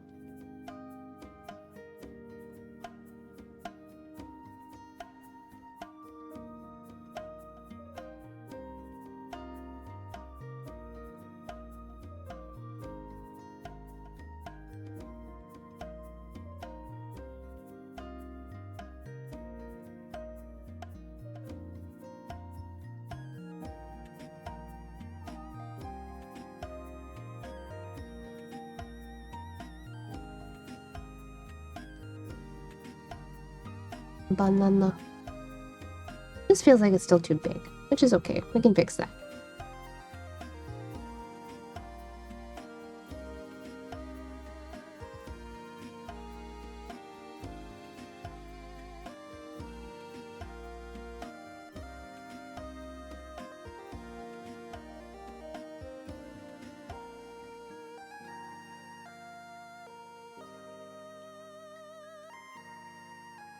Okay. They're not really going to be able to do the sort of ribbed texture, like, you know, because bananas have a texture on the inside. I don't think there's a good way for us to do that, but nonetheless.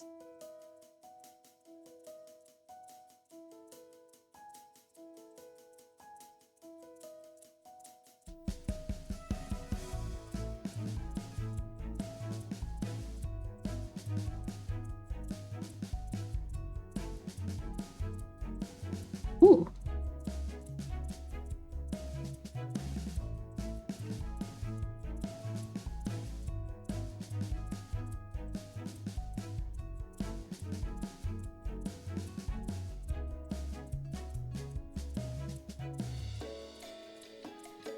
Be able to do or banana. And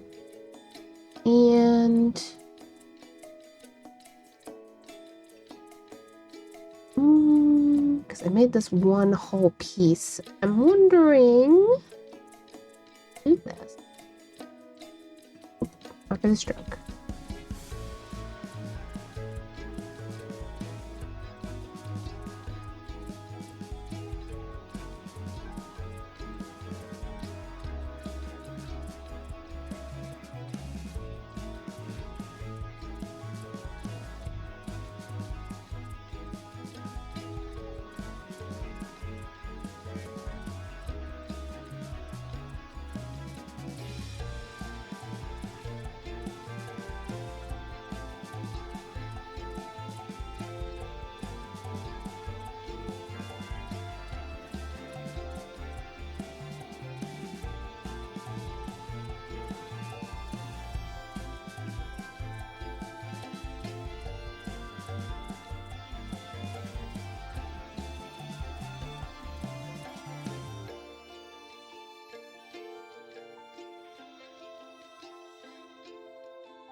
We're probably doing it this way, is that then this section here ends up pretty yellow.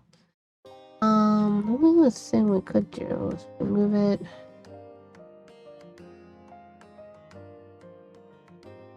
No, back here. Like that? That's not bad.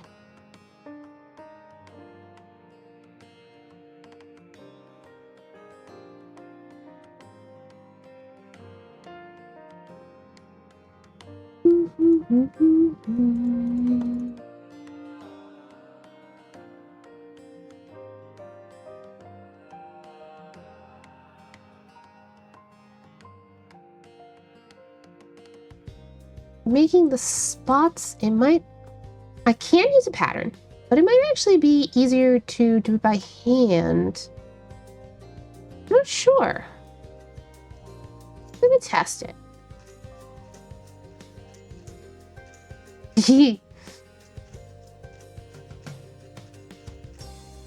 Because they're just so very ununiform that I feel like the pattern's just not going to work very well. You know?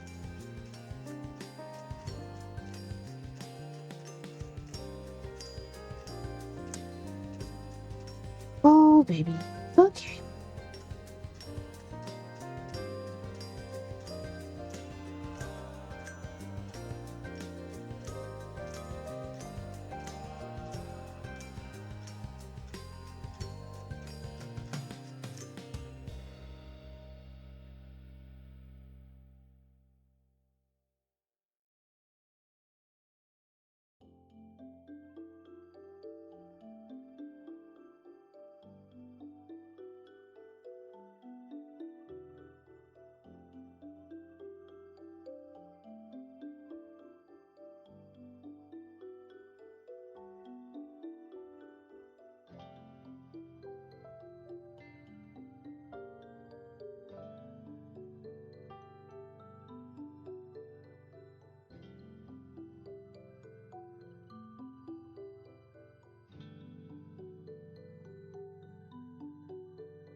Oh, this is a very difficult way to do this. Oh, they could be bigger. Oh dear. Start the whole swath. Film by 110.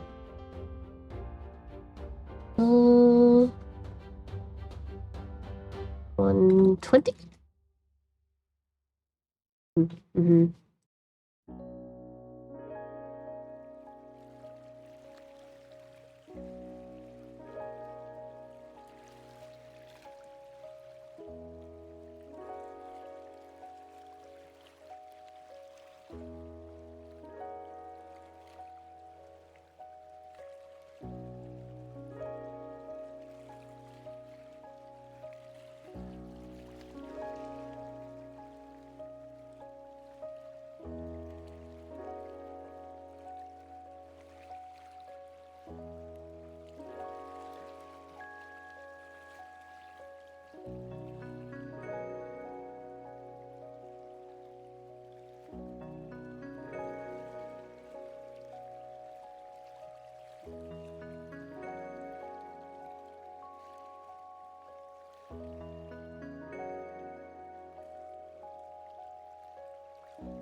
I should have put those into a group, and I didn't.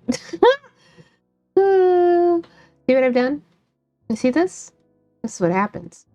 That's okay though. Just chuck all of them into a group now. Whoop. Oh, that's a lot for you, huh? Okay, Inkscape, you'll be okay. Inkscape! Inkscape! Oh, okay. Inkscape was like, whoa, Nelly.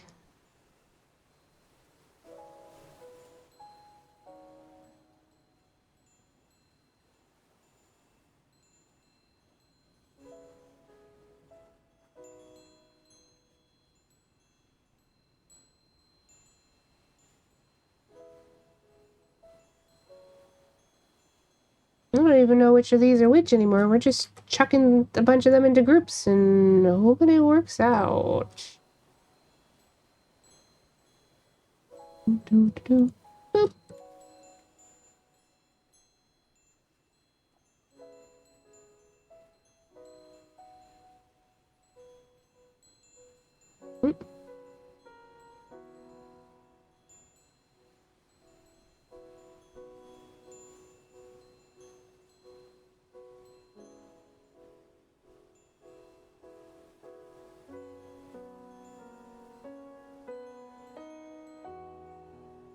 Oh, that's what they...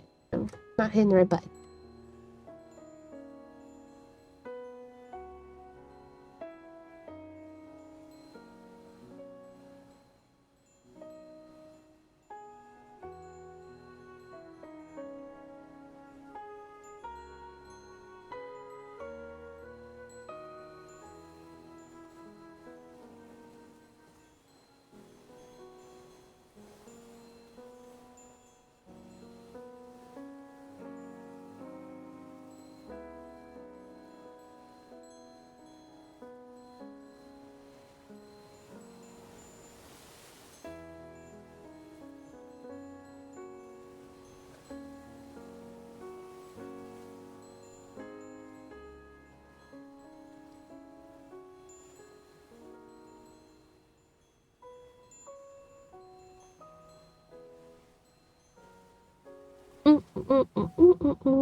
Making a banana.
Whoa! Hey, Bart! You startled me. I was just vibing. Hello, hello! Welcome, welcome. You gave me a startle. Yes, you did. How much of this is too much? Now becomes the question. Not the whole clip.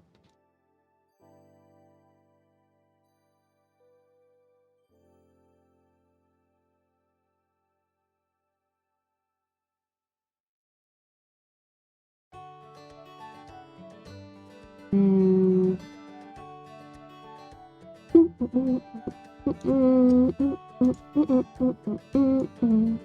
Yeah, hello, welcome in. Hope you've been having a good week. I'm making a banana. I'm gonna use the sad banana peel. Oh.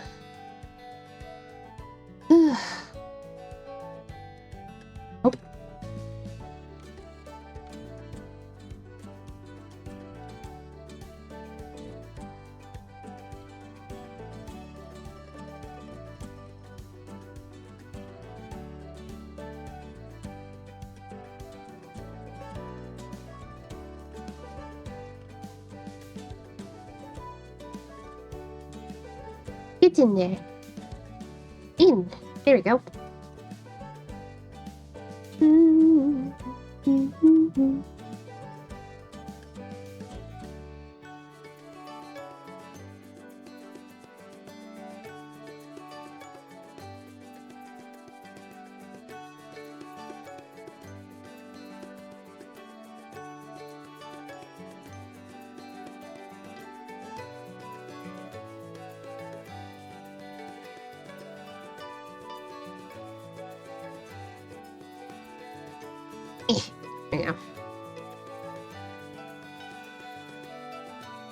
There you go.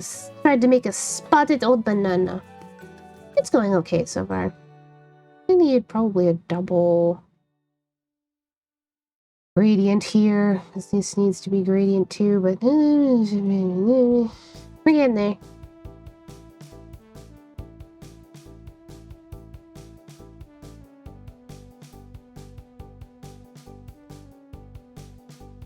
No, not the whole thing.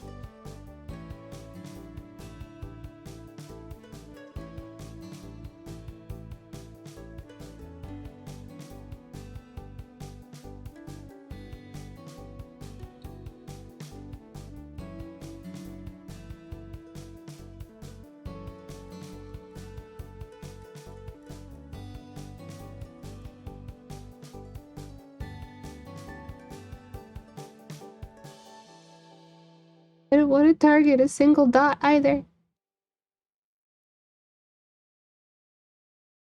There we go.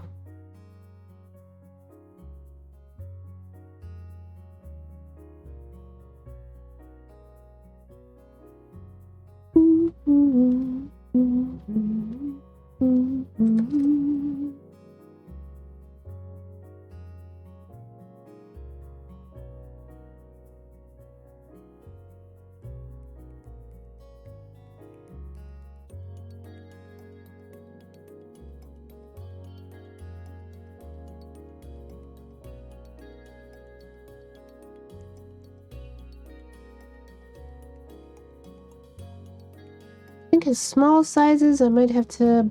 I think the colors still need to be changed a bit. But making pretty good progress, so...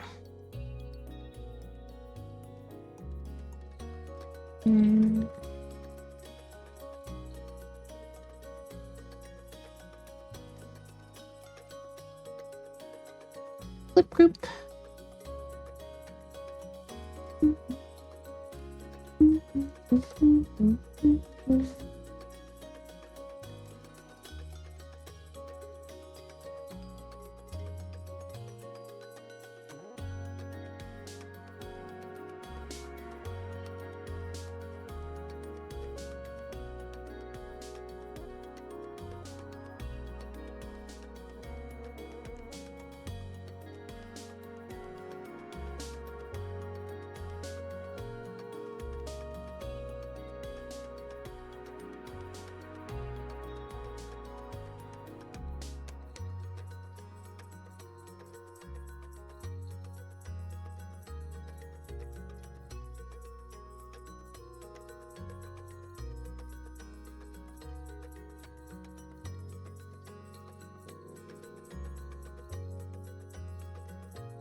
Hi there, Jift! if anybody is just coming in wondering why I'm making a banana peel, this is my file for, actually has to do with those coins. So everybody can get a coin, a daily coin for every time I stream. Every stream you can get a coin. That's cute out of itself, but I wanted to sort of have like a way for y'all to like spend the coins on stuff.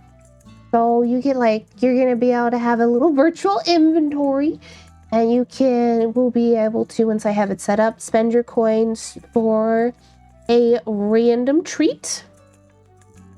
And it's gonna be kind of like an RNG. Let's see what kind of treat you get, and then you'll also be able to, it'll stay in your inventory because Mix It Up has an inventory system, and you'll even be able to look at and see what all you've already gotten and stuff like that.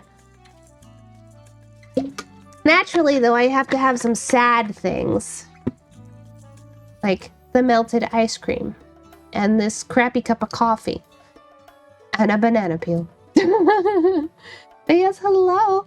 I hope everybody's having a good week. Hi, hi, hi.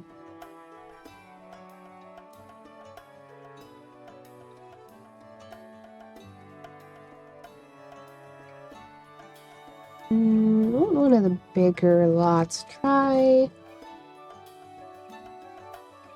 Yeah. No.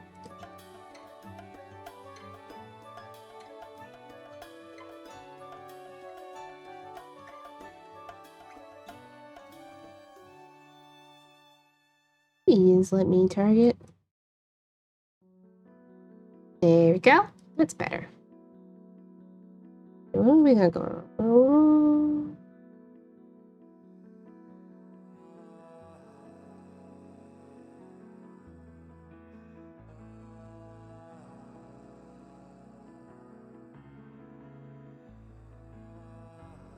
we go. Not bad.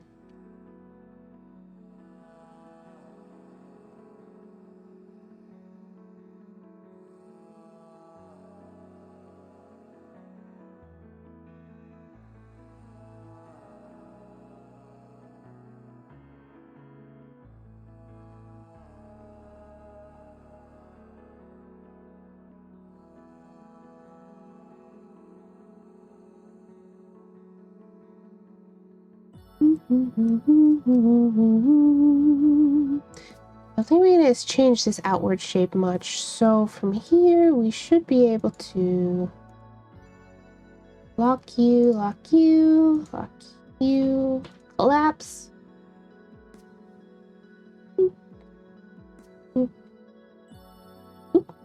Not the main peel. Oh, I already had that locked, that's why. And boop. Wait. Oh, I forgot to grab that too. Hold on. Gotta grab all the little bits.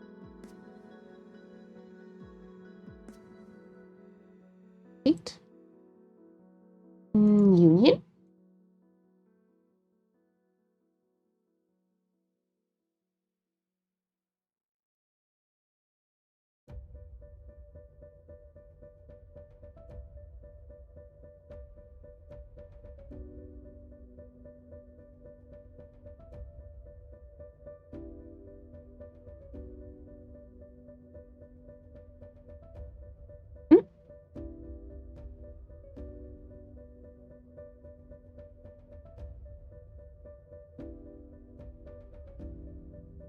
There we go.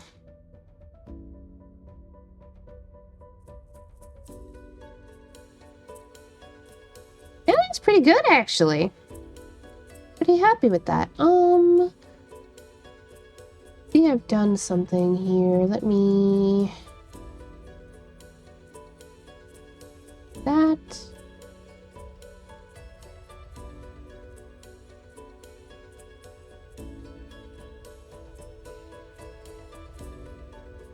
One in the clip. That. And the main banana.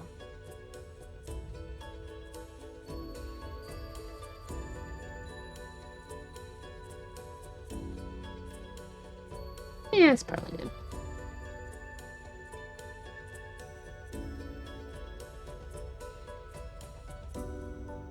I wonder... Okay. Let me... I think this yellow needs to be in the center here instead.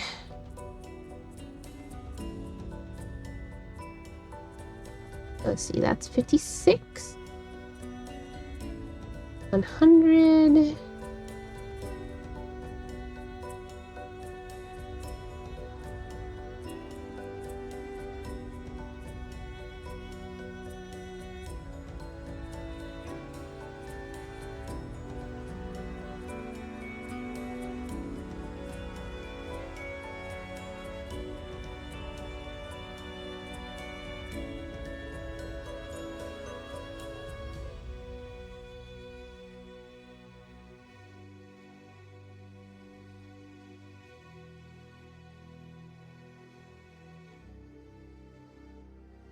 A little bit better.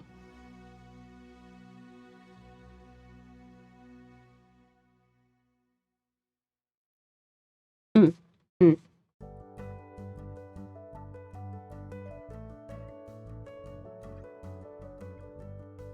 You're unlocked now, but you're not moving correctly. Why is it not moving correctly? I did turn this off. Nope. That's why. Hold on.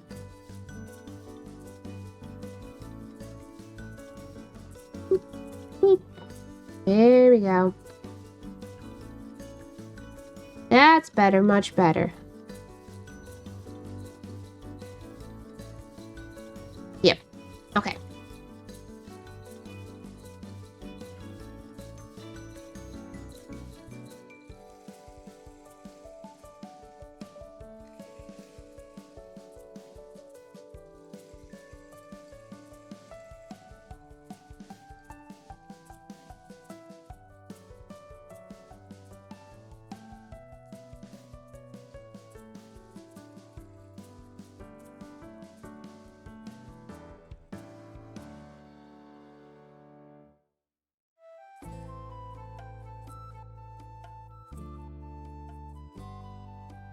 Boop, doop, doop, boop, boop, boop.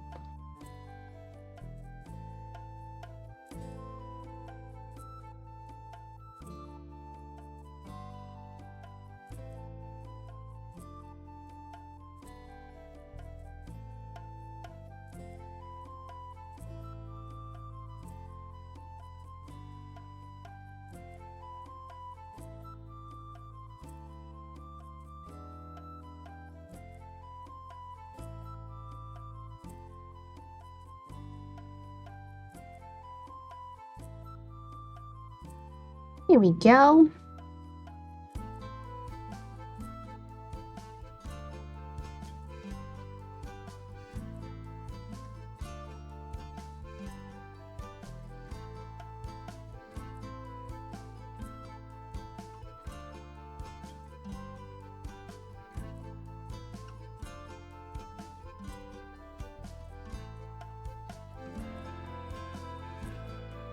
Now.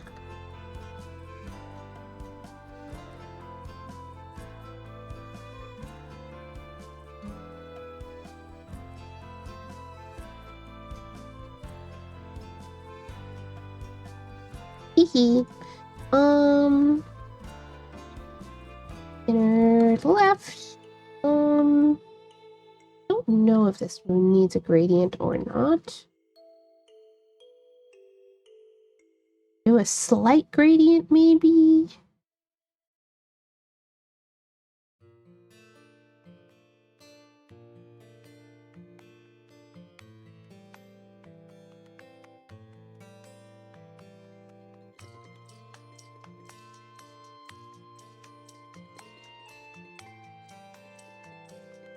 Not gonna help this other one visually, so I'll leave that alone.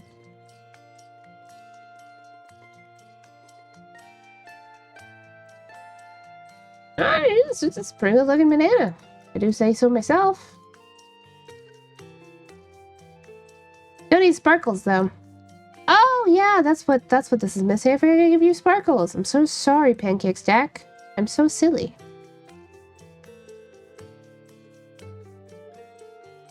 Hold on. Probably the same sparkles I gave this lot. Either that or these ones. Let's see how I feel about it.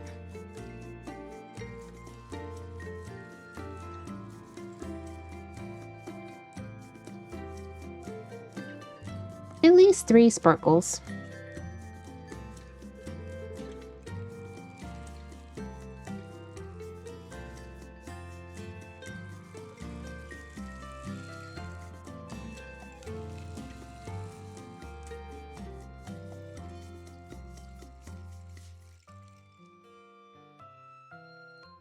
Maybe even 4.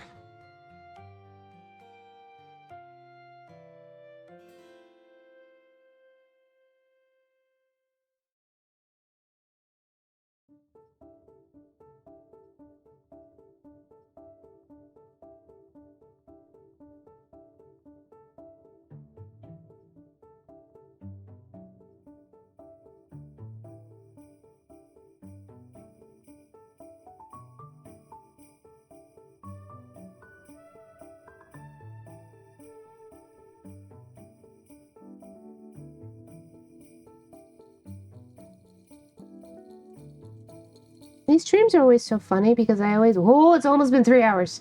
Anyway, I always get a good yap in the beginning. Up a sleepies.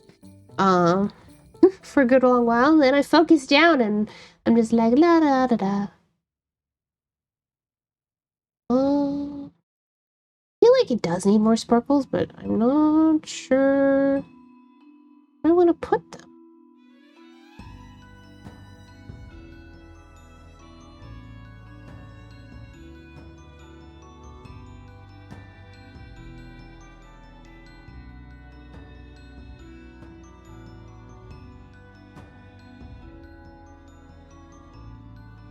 That's probably fine for now. Anyhow. Banana. Oop, oop. I see you. What's causing that? I mean the BG. You. You. Here we go.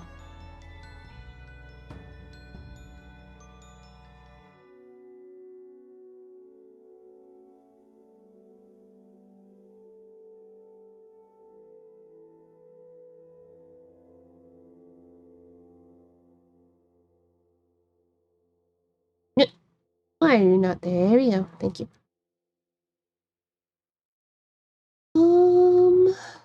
Like maybe 195? Yep. Okay.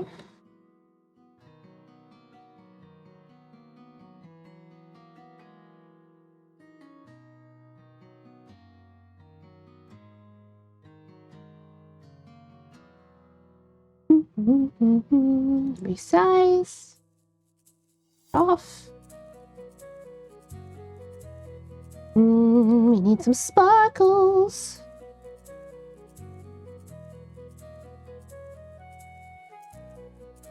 Oh.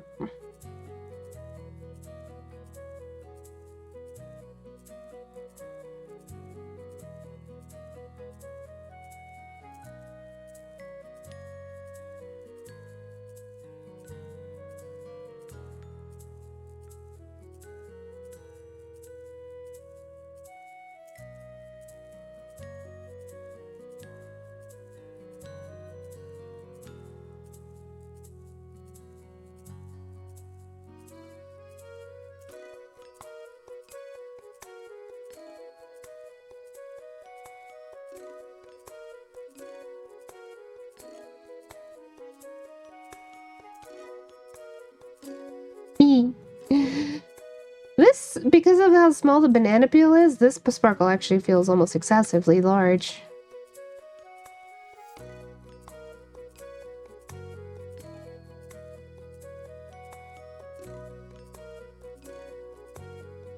Which, I could make the banana peel a little bit bigger in size in comparison. Fuck.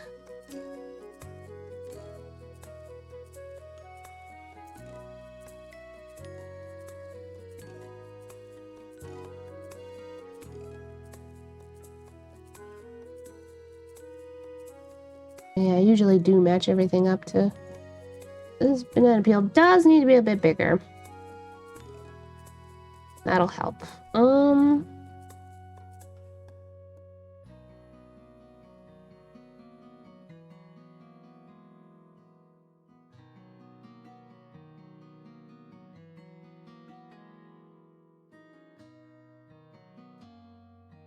There's so much empty space, though.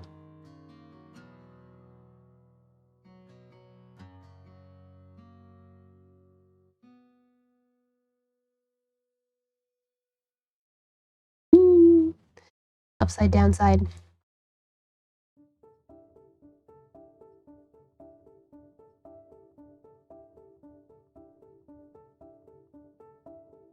Once bigger is probably fine.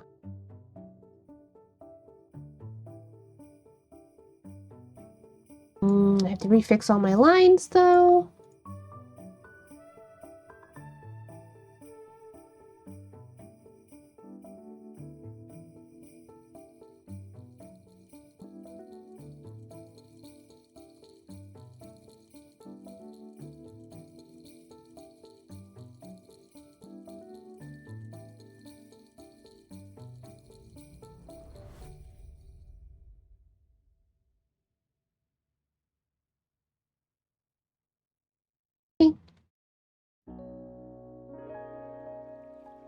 Banana. Drying fruit's kind of fun. Like, this banana peel looks pretty and good. Look, this apple slice I made. Fantastic. I don't know. Drying fruit's kind of nice. Well then.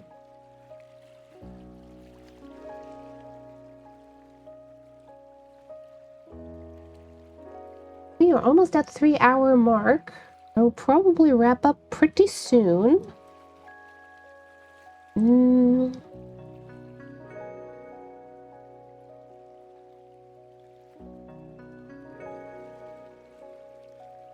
We might be able to do some alternates.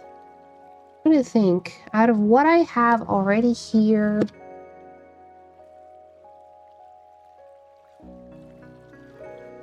I don't have any Jell-O alternates. I'm not sure what colors I would go for anyway. That is this little Jell-O cup.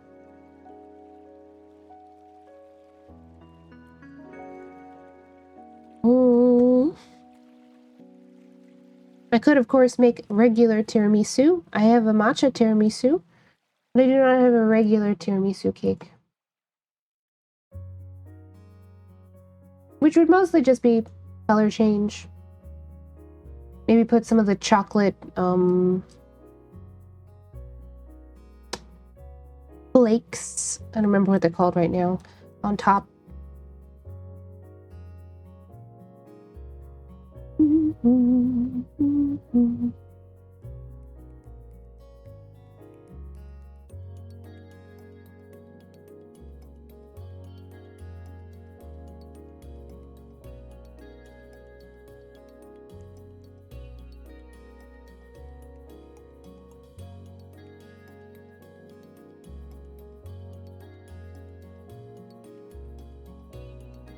Here for color.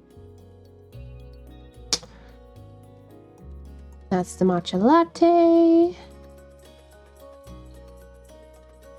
Croissant, jelly roll, matcha tiramisu.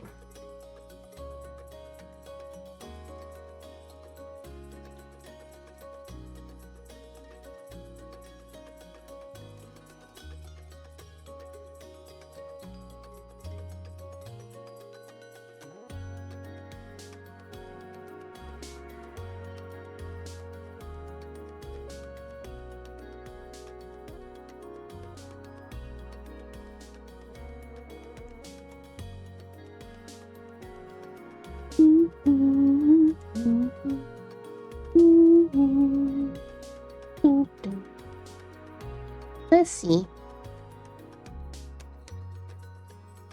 Colors I need to change. Didn't grab one with the little dollops, but we could probably just change it to the sort of chocolatey. Those are all those. I like to start with the cake top.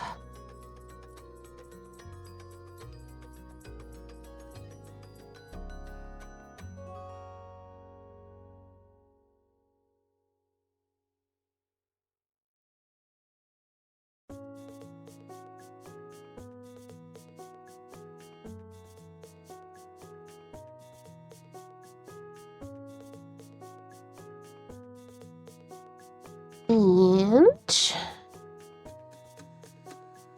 okay. One dollop. I believe this one's a solid one, yeah.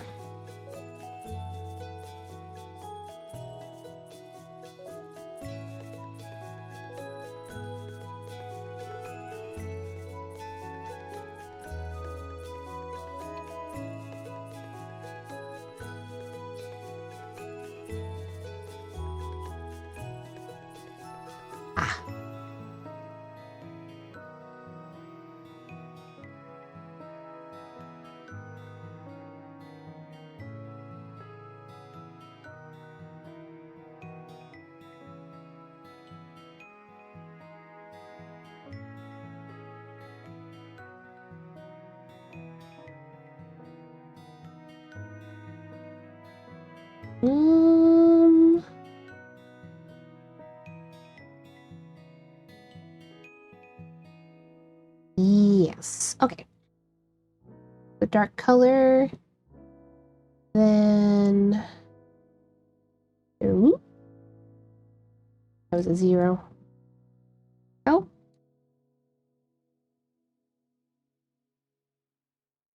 And again.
I do think the matcha tiramisu looks really nice. Matcha in general, to be fair, I am a little bit biased. I do just generally like matcha a lot.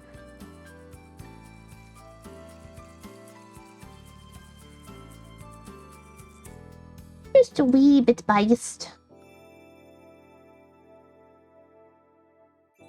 But it's a nice green. It looks very appetizing to me. Pretty much anything. Okay.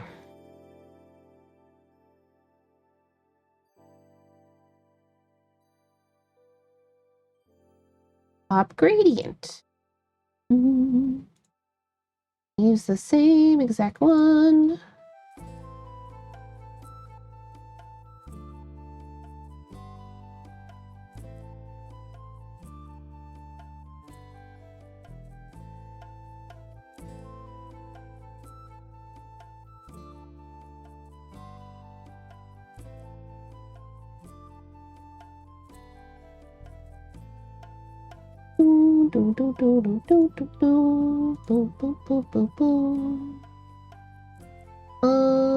And then I gotta go to the other one.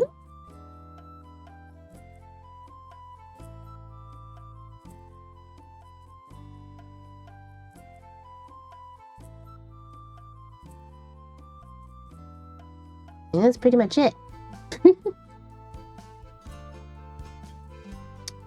At least as far as colors go,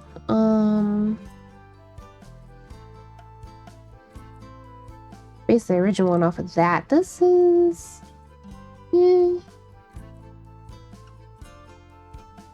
You can see that for this one, this top is like a lot thicker than this, which is it's different. So I almost wonder if it helped. Ooh.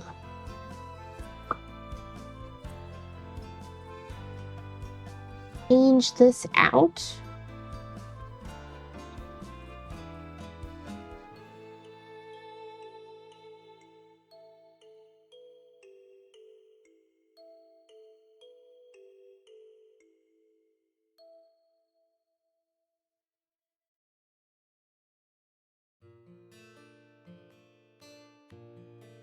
Darker, let's see.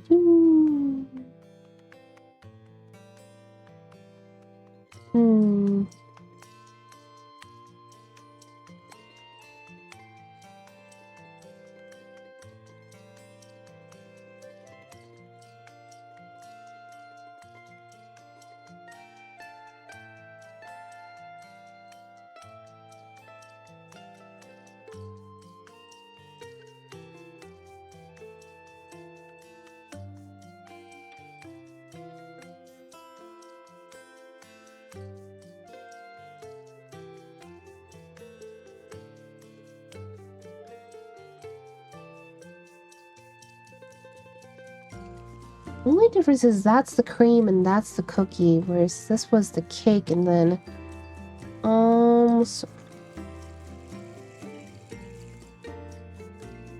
maybe I will leave that the same instead. Where is it?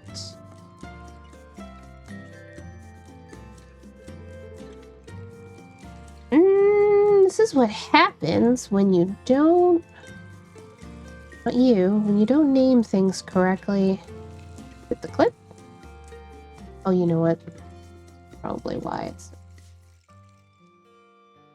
I don't really do that anymore. There we go. Correct. Okay.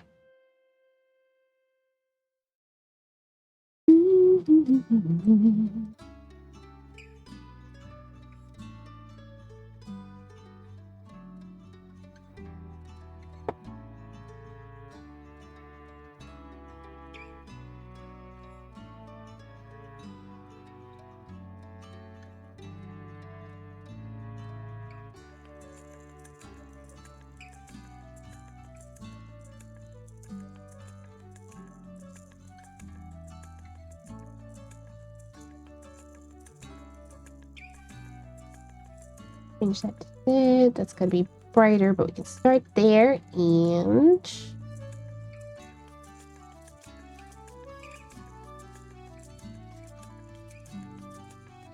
I've got this locked still, that's the problem. There we go. I'll double check. I think, yeah, that's originally the darker side, so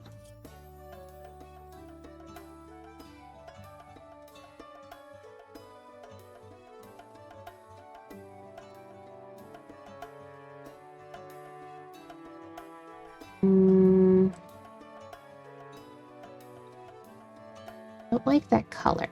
We will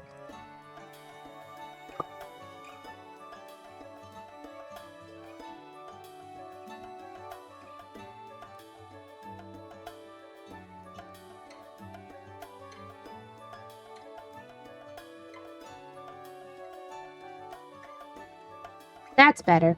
Yeah. Okay.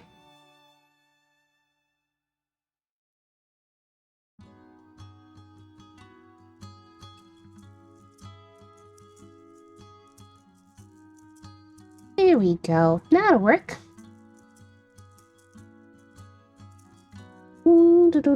This is such a busy page. Like, even if I turn off... Even if I get rid of, like, the reference images... Oh, you didn't end up on the reference image page. Hold on. They're gone.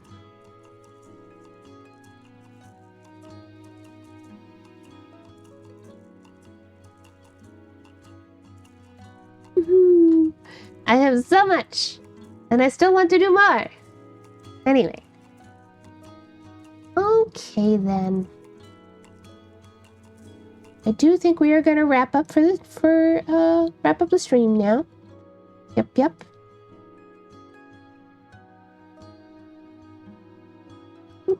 Do. Well, I got a few things done. Finished this up. Made a banana. I do like the banana. Pretty good banana. Alright. Yep. I always forget that that's a shortcut for some reason. Alright then. Big stretch. Thanks for coming to the show, everybody. If you like the show, come back for more. I stream Sunday through Thursday, and we have fun here in the tent. So this week, we got a lot going on this week. Tomorrow, I am guest starring for Pixels for Palestine for 2 time slots. The first one is going to be for the Gunk quiz that is starting, that is being held by Gunk the Potato, just as last year. It is a video game quiz. I believe that is starting at 11 a.m. You look at the schedule. Yes, that.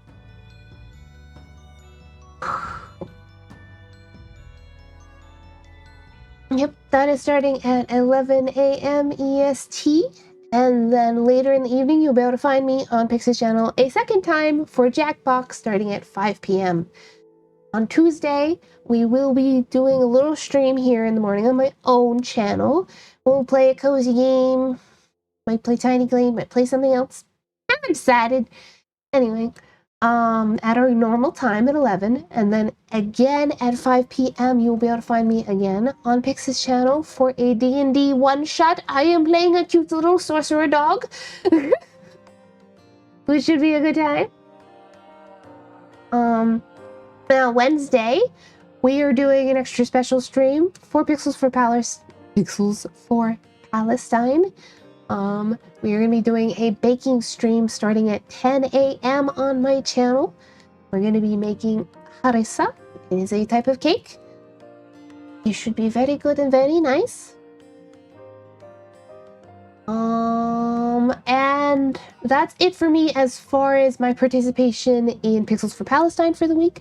But then on Thursday, I won't be streaming because I have a doctor's appointment in the morning, but you will be able to find me over on T the Clown's channel at 6 p.m. EST as we are continuing Night in the Woods. Yes, very busy week. Nonetheless, let me see who we have to raid. We'll see who's on.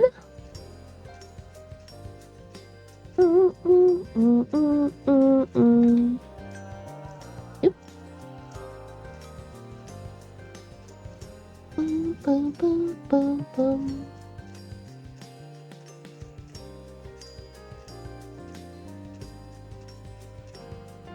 Yeah, quite a few people are on right now.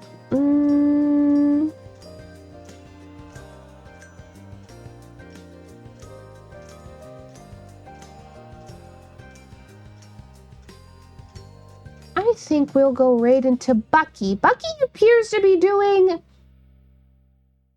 housework and chatting with chat.